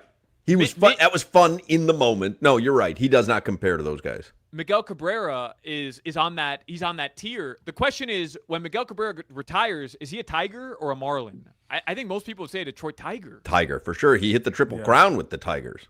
Yeah. Well, Bob's the first ballot Hall of Famer. Bob's not a bad one either, but you really have to have one Panther only. Yeah. Because it's, yeah. And you probably got to go with Sasha Barkov. Yeah. I'd have to, yeah, this is a good one. And then Leo Messi, I mean, he's been here 3 years only, but he's delivered Won a hardware. championship and a League's Cup. Yeah. And he's the greatest athlete, arguably, of all time. Yeah. Are you Ricky? You could. People have texted it. Yeah. Because that's what it's, we get back to it. Is it team success? Is it his success? Or is it them being the best at their sport? But he also bailed on the team.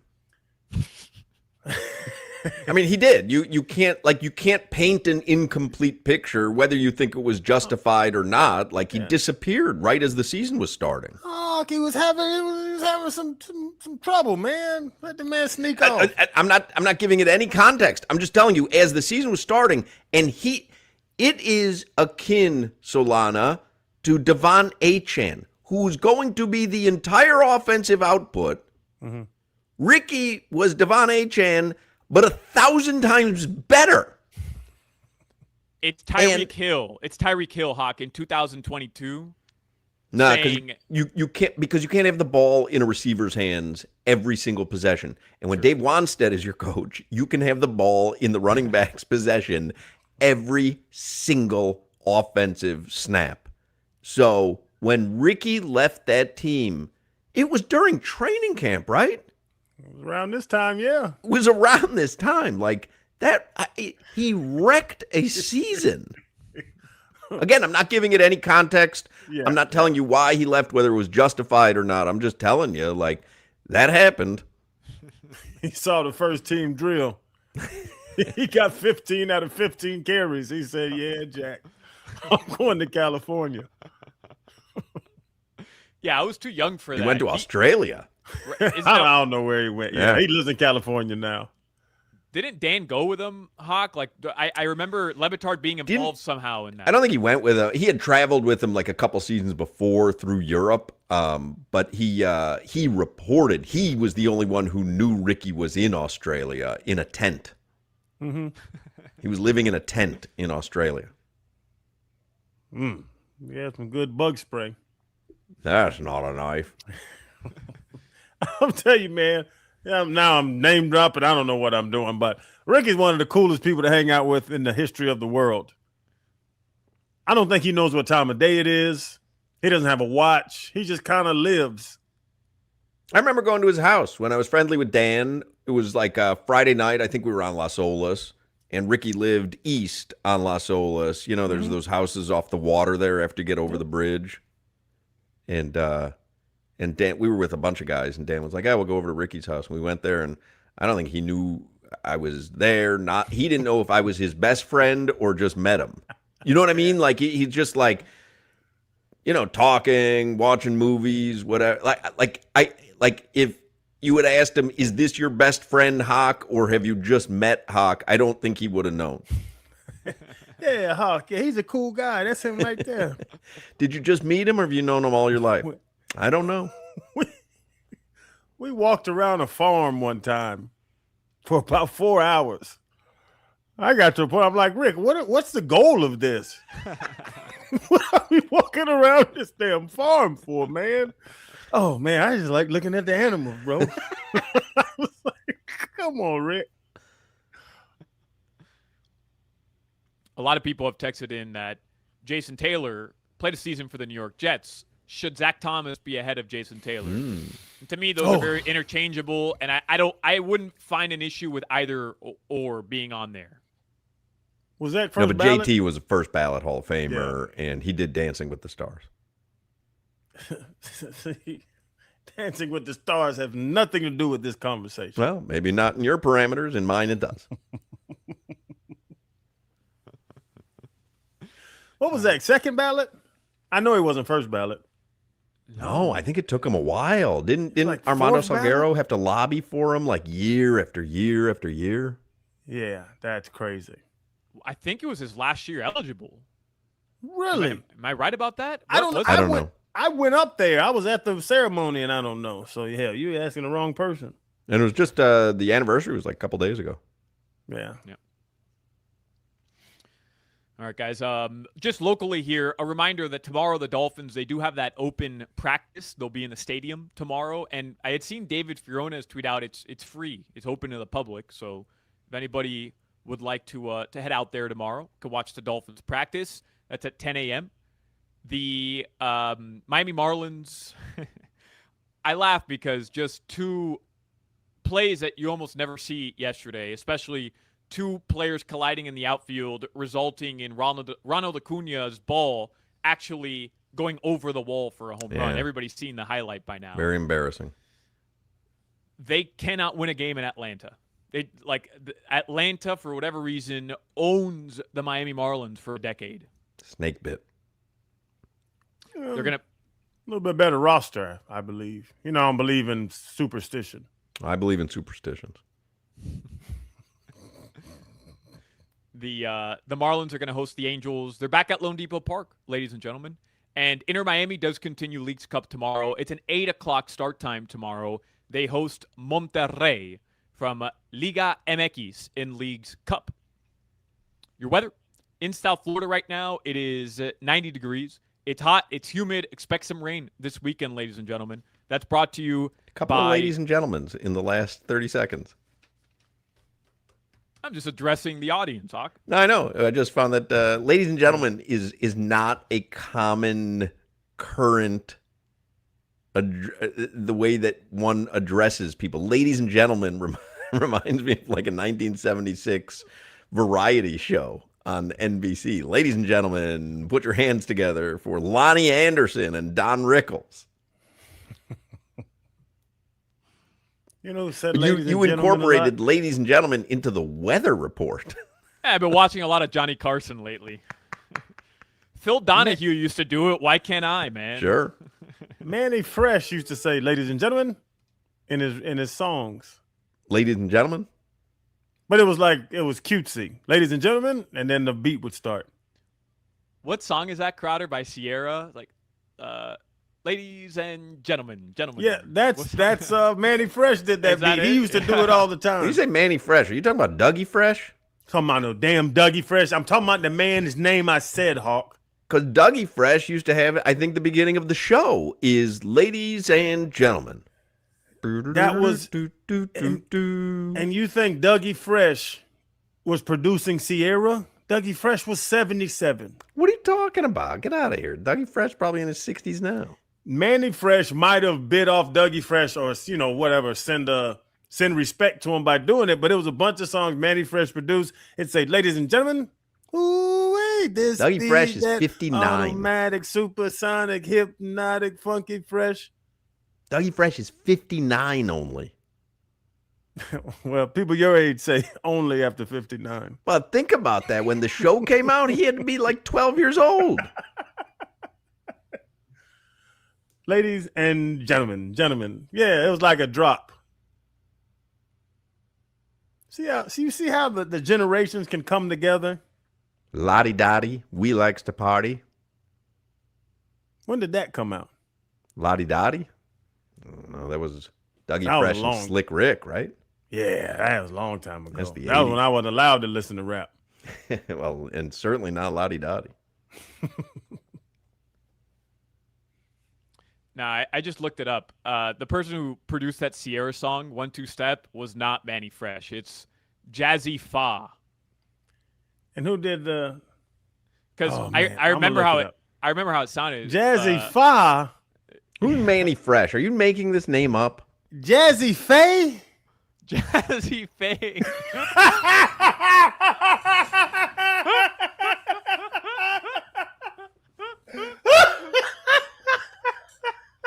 You know he's a hip hop head. Did you say Jazzy Fa? Not again. Not again. No.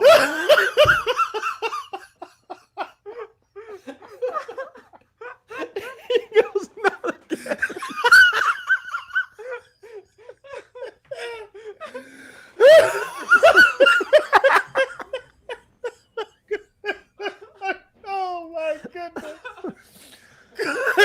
Jazzy Five.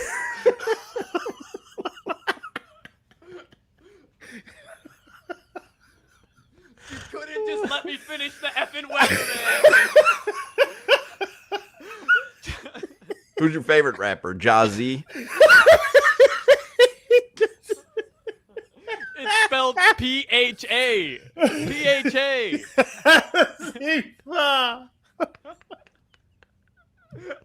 I just love him blurting out not again.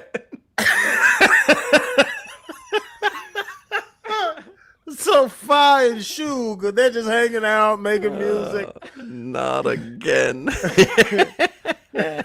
Jazzy Five.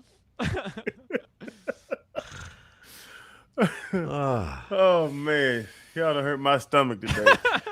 All right, we got to take a break. What I have completely forgotten. I feel like I did a live commercial for Doral Kia already. You did. All right, so what do we need to do? Allied Doors maybe from Crowder? And you also have a Gulf Stream if you'd like to talk about them. All right, do Allied Doors there. Okay.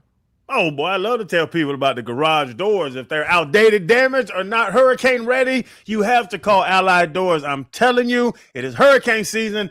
It started raining at my house a little bit ago. That's why I was looking back. You have to be ready. You have to have your house protected, and you can upgrade your home with Allied Doors. They've been serving South Florida since 1966. That's 60 years of trusted family-owned service. If I'm calling you out, I'm sorry, but you might know the neighbor I'm talking about. Beautiful home, nice family. They wave when you drive past. The yard is well kept, but you can tell the garage doors are terrible. Call Allied Doors. Tell them to call Allied Doors. Do your neighbor a favor and say, hey, you heard of Allied Doors? Give them a number. Tell them about allied-doors.com as a friend, and you'll get $300 off if you mention this ad. I'm telling you, Allied Doors is the best. In-stock inventory, same-day service, custom impact-rated doors that are built to protect and upgrade your home fast. And the industry-leading LiftMaster openers, it is pretty cool. I thought as a kid, every garage door took a minute to open, and it made a loud noise and was just annoying. It's not with LiftMaster. They are the best. They have the side-mounted. They have the top-mounted. They are built to perform. Called Allied Doors today, 954-942-8550. That's 954-942-8550. Or visit allied-doors.com. $300 off. You mentioned this ad. Don't wait. Called Allied Doors today. You're listening to the Hawk, Crowder, and Solana Show. What is going on with the blue?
It's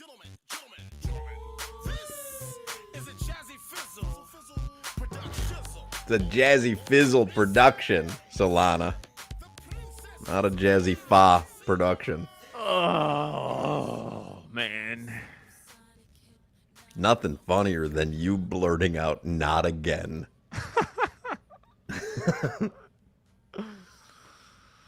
Yep. Oh my goodness. I just have to eat that one, man. I'll Goes just to eat that the one. montage. Play the beginning of that song again, Jimmy, for Crowder, because he says it's a Jazzy Fizzle production.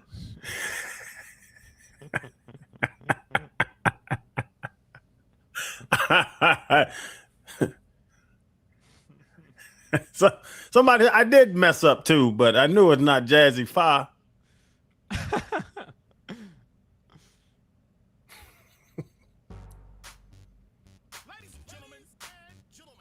Yeah. Yeah, it's a Jazzy Fizzle production. That sounded very low to me too, though. Yeah. Automatic supersonic. Leroy Horde texted me. He's like, "I'll text Manny and ask him. Is Leroy friends with Manny Fresh?" I don't know. Leroy talks enough. I think he's friends with everybody. I don't know who Manny Fresh is, and somebody, and I am a hip hop fan, but like old hip hop. And somebody said, "Damn, Hawk, don't know Manny Fresh. He's half of Big Timers with Birdman." But I had no idea that Chris Anderson was a rapper. They have a bunch of hits. Man, it's another song that starts "Ladies and Gentlemen" too. It might be Jazzy Faye. I might have got the producer wrong. Jazzy Fa made me laugh, but not funnier than Solana. Not again. Oh no, not again. That was worth the price of admission today. Not again. You know what that reminded me of, which made me tickle me even more when he said "not again"? The Spaceballs. When the alien comes out the guy's stomach, they cast the same guy that the alien and Aliens came out of his stomach or something, and he was like, "Oh no, not again!" And then the little alien jumped out his stomach. Oh no, not again. Jazzy Fa. Poor Solana. Man, Solana tries to flex that hip hop knowledge. I don't know Manny Fresh. I was trying to help Crowder out, and I remembered, ladies and gentlemen. But did you know Jazzy Faye? No, I mean, had no obviously idea. you didn't. You said Jazzy Faye. So, what hip hop do you like? Like I've told you Ice Baby? I've told you several times. I have a very complicated relationship with hip hop because Kanye West was my favorite rapper, but he hates Jews now, which is weird for me as a Jewish man. Oh, isn't he going crazy about his daughter and his something? I don't know. He's I keep always seeing going stuff. crazy. I'm Well, so over yeah. that guy. That's a hell of a point. If I never heard that guy's name or voice again, I'd be okay.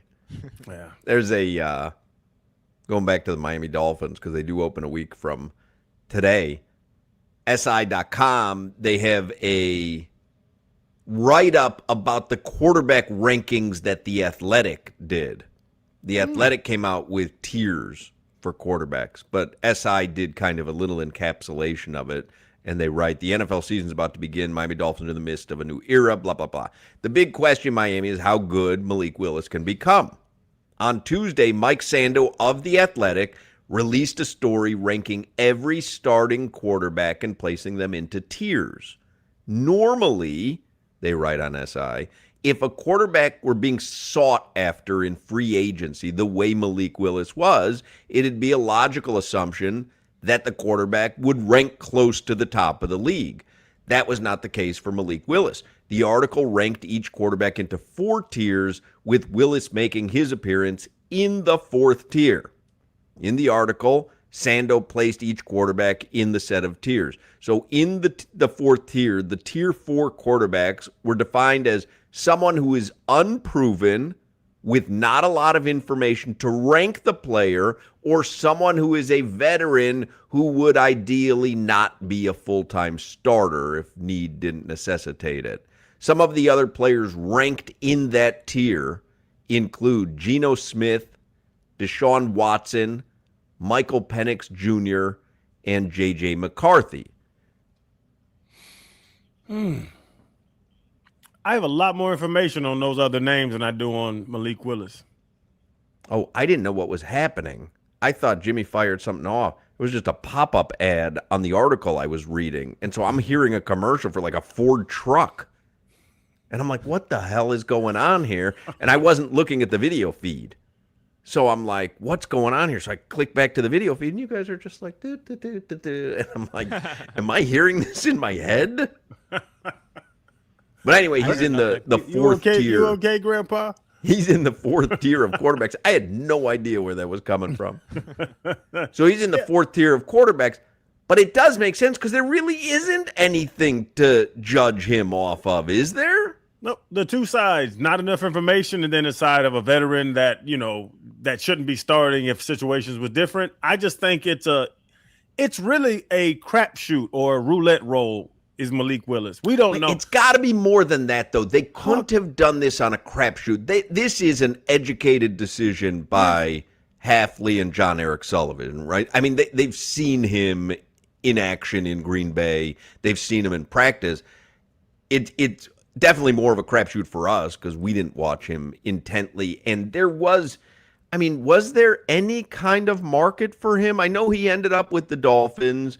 Did we hear something like there was offers higher elsewhere, but he wanted to go to Miami because of Hafley and Sullivan? No, because literally free agency opened and the Dolphins signed him. I mean, it was on that day. It was the first day that they were able to sign Malik Willis. That contract was finalized and reported. So there were never really any reports of posturing from his side. Like, we just know that the Dolphins went out and signed him. And Huck, there's no proven game experience in a large window. What, 6 starts? Right. They saw him. I said all the time, Sully or Hafley, because Sully's GM. Hafley watched him play scout team quarterback for years. So Hafley must think highly of him just watching him run other teams' offenses. But there's no big window of information on a Sunday at 1 or 4:25 or 8 o'clock at night that's saying that he's the guy. I'm not saying they're taking a crapshoot. I'm thinking it's just you have to think of it as a crapshoot. I put a bunch of money on 11.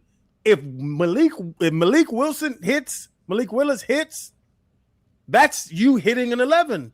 But if 32 comes up, they're taking all my money, and the lady's gonna look at me funny. I'm looking for futures. But I do think, Crowder, I understand what you're saying. There's no large sample size. There's not. And you can't base your entire organization on 3 games where he was 2-1, 79% passing percentage, completion percentage, 204 yards per game, 6 touchdowns, 3 interceptions, and 132.4 passer rating. But we also can't minimize the fact that Hafley and Sully saw him. And that's what this all boils down to me. Forget about the contract. Oh, they've got more knowledge of him than anyone in the league had. Right. I mean, they saw him in practice, even getting second-team reps, first-team reps in practice. Most people don't see that stuff. And they had direct access to the people closest to Malik Willis. So, like, I understand why people outside of Miami aren't just going to say, oh, yeah, Malik's going to be great, because they don't know. And it would probably be irresponsible to do so. But I'm going to trust 2 football minds, but I will tell you him longer than anybody, that there's myriad examples of coaches and or general managers who have seen talent in practice and have said, this is our guy, and it wasn't their guy. Shouldn't have been their guy. It happened out of Green Bay with Matt Flynn. Came in for, who was it, Aaron Rodgers, for a stretch of games, looked good.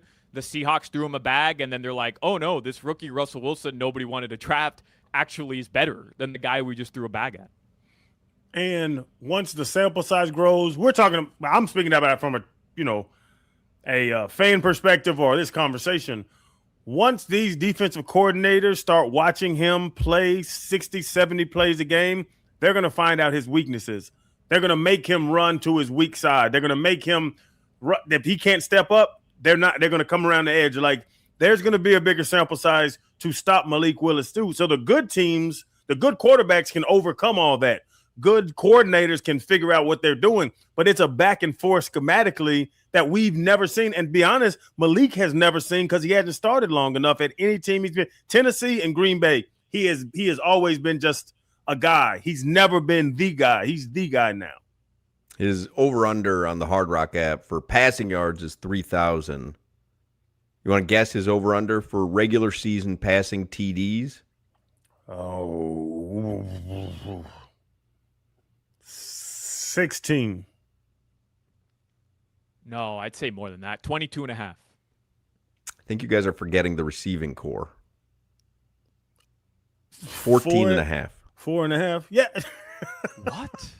Less than a touchdown a game, Solana. 14.5. Over.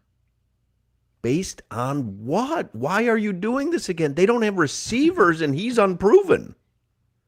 Solana, who's going to get it in the red zone, 3rd and Like 12? Josh Allen. Josh Allen's 24.5. Yeah. Look at some of the other quarterbacks. Oh, the good quarterbacks all be in the mid-20s. Jaden Daniels, 21.5. Drake May, 25.5. Yeah. Your guy Bryce Young, 20.5. Bro, Geno Smith threw 19 touchdown passes last season. Tua threw 20. He had Garrett Wilson. He threw 20. Tua threw 20 touchdown passes last season. How many did Garrett have? 12 of the 20? Like, who is our Garrett Wilson, Solana? I'm just saying, like... Solana, you need somebody to receive a reception. Mac Jones. Mac Jones in 11 games last year threw 13 touchdown passes. Like, I'm not saying the Dolphins are great, and I know they're run heavy. You're not taking into account they are going to be a run heavy offense. I would imagine Malik Willis will probably account for some running TDs, not just Devon Achane, but Malik Willis himself, and they're kind of devoid of talent in the receiver. It adds up to a low passing touchdown total.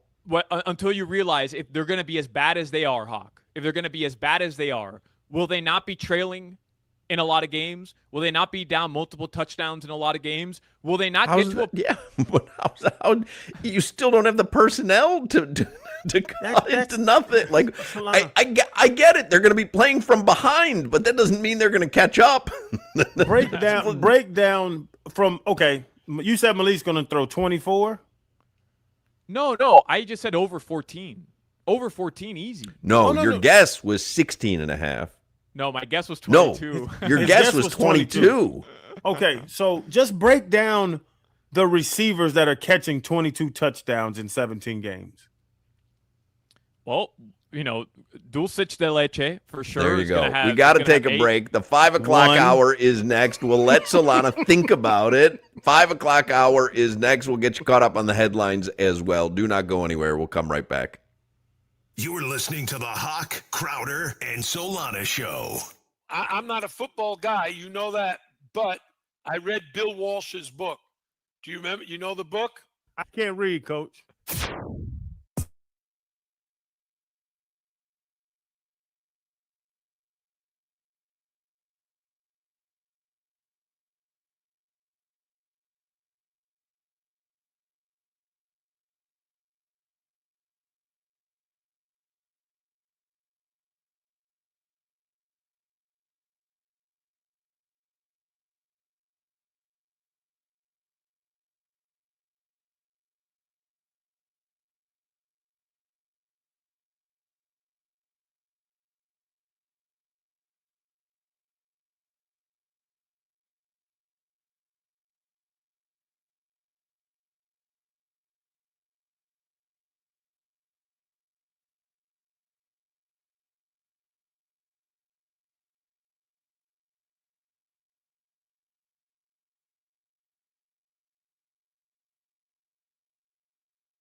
right, we'll get the headlines for the 5 o'clock hour here on a Football Friday in a moment. First, let me give you the celebrity birthday quiz. I was talking about DeMar DeRozan earlier. I should have mentioned today is his birthday. DeMar DeRozan is 37 years old today. Crowder, guess the age. Today is Kyler Murray's birthday. How old is Kyler Murray? 26. 29. I would have guessed in his 30s, but yeah, I guess 20s makes sense. I saw a video today of Saquon was doing like a charity thing with a bunch of kids, and he hurdled like a little 5-year-old. I saw that. And the caption was, breaking, Saquon Barkley hurdles Kyler Murray in practice. Yeah, they ain't worth a damn. Sidney Crosby, the Cros man. Oh, he's in his 30s for sure. 34. You know, Solana, have you looked at the birthday list? Yeah, I put it together. 39. Yeah, I knew he was old. I didn't think he was that old, though. He's almost 40? Goodness. Mike Trout. Yeah, 38. 35. That one shocks me. Mike Trout. You think he'd be older? No, I think younger. Mike Trout's been playing a long time, man. Trout's been playing before I had kids. I would say older. Yeah, I would have guessed older as well. Jalen Hurts. Ooh. He acts like he's 72, but he's probably about 34. That's what I would have guessed, 34. He's 28. He acts so old. You sure you have that right, Solana? I would have guessed 34 for sure. Am I sure? No, I'm not sure I have that right. Jalen Hurts wasn't in the league before Kyler Murray? Jalen Hurts came out with Tua, same year. Oh, yeah. You're right. Remember, he was at Alabama, and then Tua took his spot in the national title game. And then the following year, he left Bama. Tua stayed at Bama. He went to Oklahoma, and he got drafted the same year, 2019, as Tua. Tommy DeVito. Tommy Cutlets. Oh, he's a puppy. 25. Yeah, 28. And Wayne Knight. Never heard of him. Wayne Knight played Newman, the postman, on Seinfeld. And he played the security, like, computer programmer, Jurassic Park. Remember, he had the... He was all befuddled, and then you tried to break into his computer, and it said, or no. With the shaving cream. Yep. Yes. Yep. That's Wayne Knight. Oh, Space Jam also. 85. Oh, that's right. He was in Space Jam as well. Yeah. Jimmy the Bedbug points out. Stop, Jimbo. 85. 71. He looked 71 in Jurassic Park. he had a rough life. Yeah, somebody just put on there, you didn't say the magic word. That was what came up on the computer when you tried to break into his system in Jurassic Park. I hated him in Jurassic Park. Played that character perfectly, right? He got the emotion out of me. Yeah. It was like, hey, we're doing something groundbreaking here. We're going to see dinosaurs. Kids are going to be able to see dinosaurs. And this jackass, hey, he's snacking all day. He's putting in Easter eggs. I mean, what are you doing here? Bad hire. That's a bad hire by that guy, the billionaire guy. Yeah. He thought he was all smart. Like, I hate the billionaire guy. He's bringing people into his inner circle. I mean, it's a pretty important project. You got to hire better than Wayne Knight. Yeah. Get on Spared no expense. John Hammond spared no expense. John Hammond. Great call. What's his name? Love Jurassic Park. Man, got that right. Did John Hammond die because the later Jurassic Parks he wasn't a part of? Yeah, he did die. Oh, in life? He was, he had to have. Oh, I don't know about in life. Sure.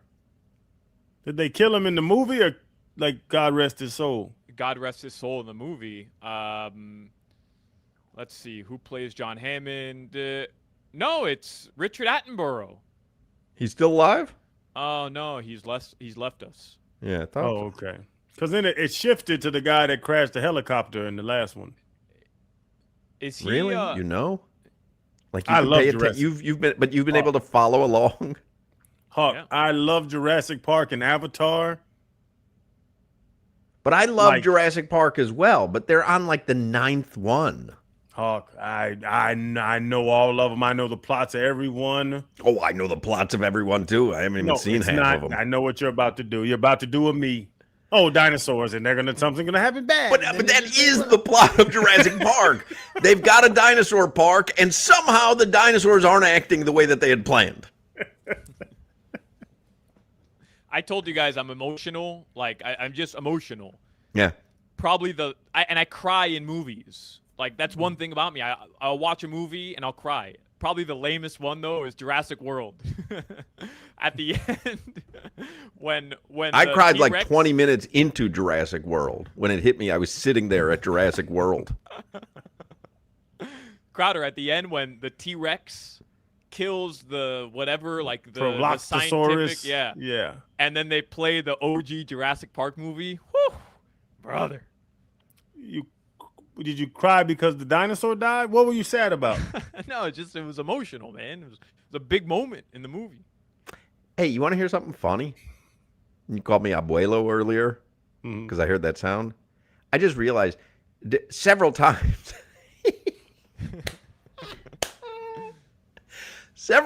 during the show, during commercial breaks, or on text, Solana has told me that my microphone sounds a little bit loud, and can I bring it down?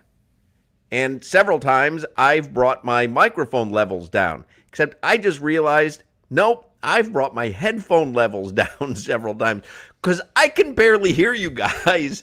And I'm like, I wonder if everyone's having as tough a time hearing today as I am. But I just realized I keep lowering my headphone volume.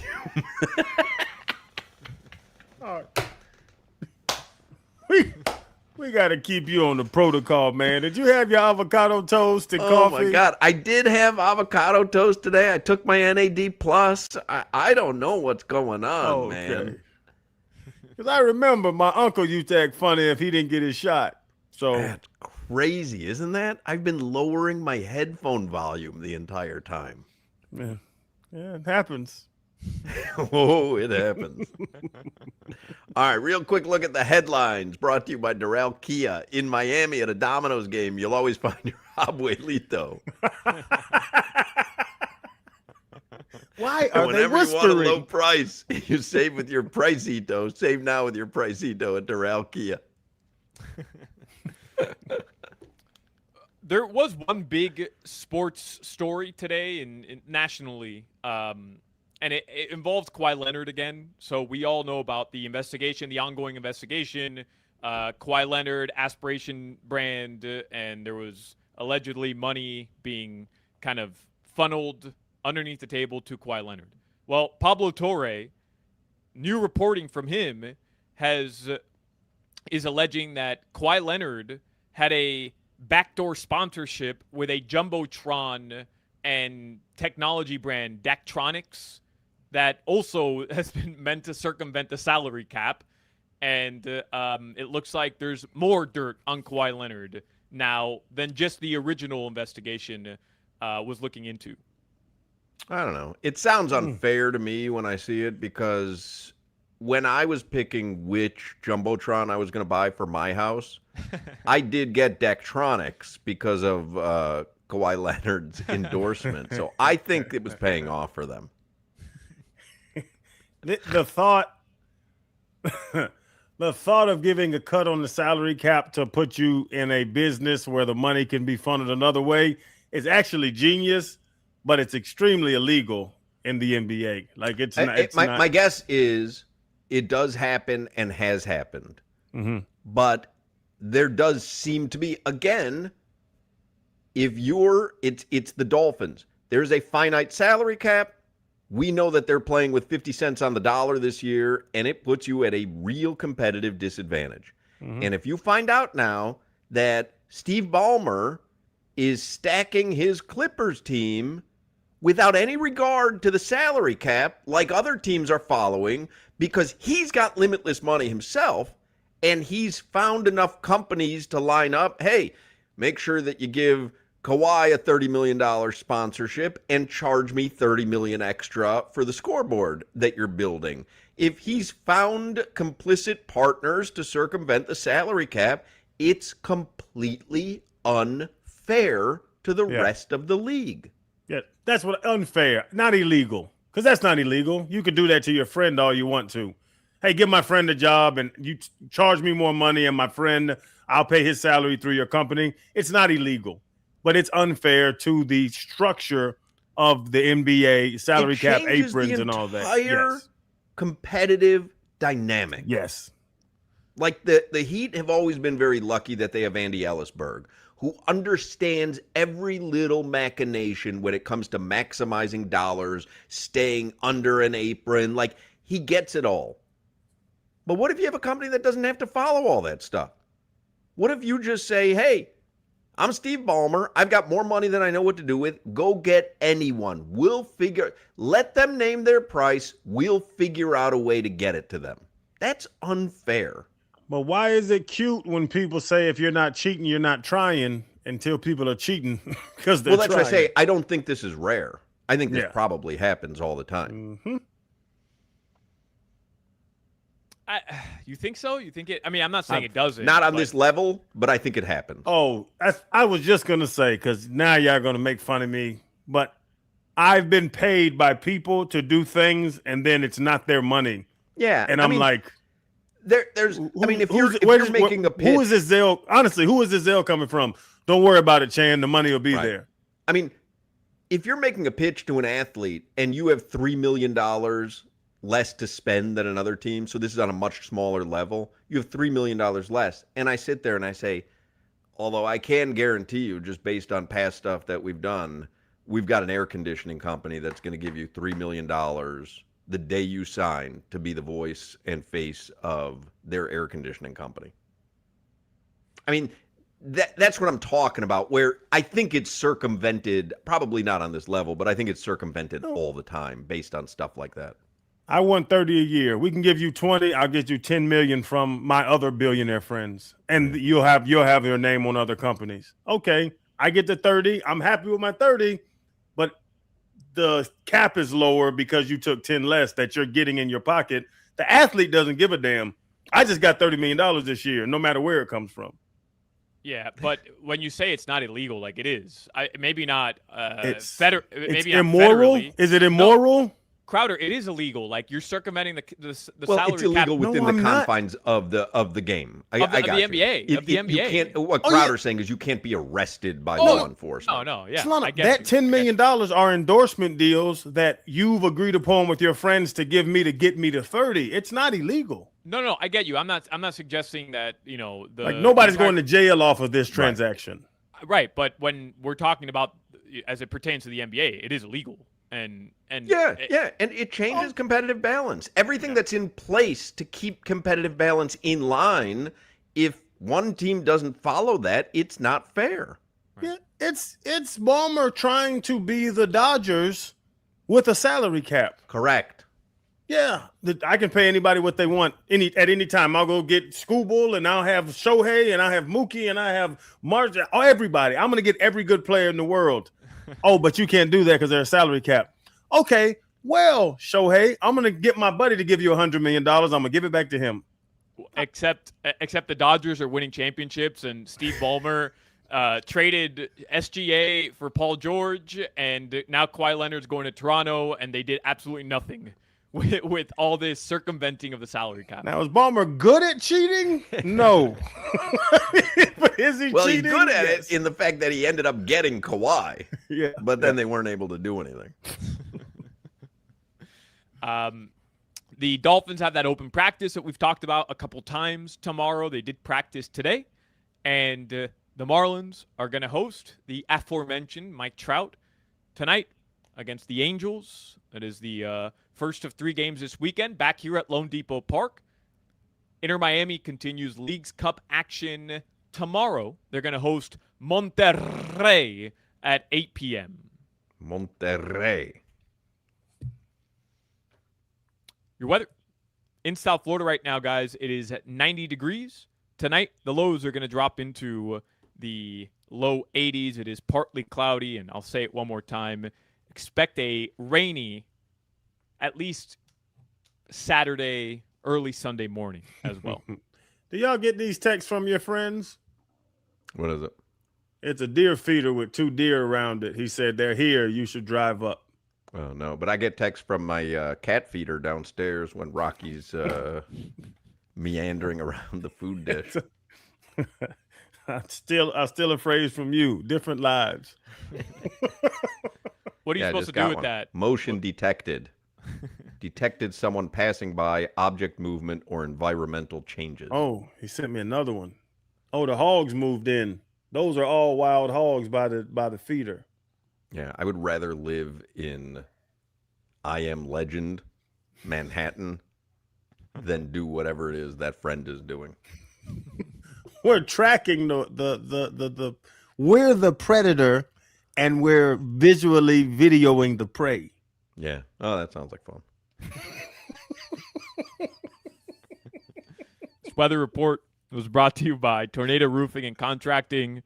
Protect your home before the next storm. Get your free roof and window estimate. Call 954-968-8155.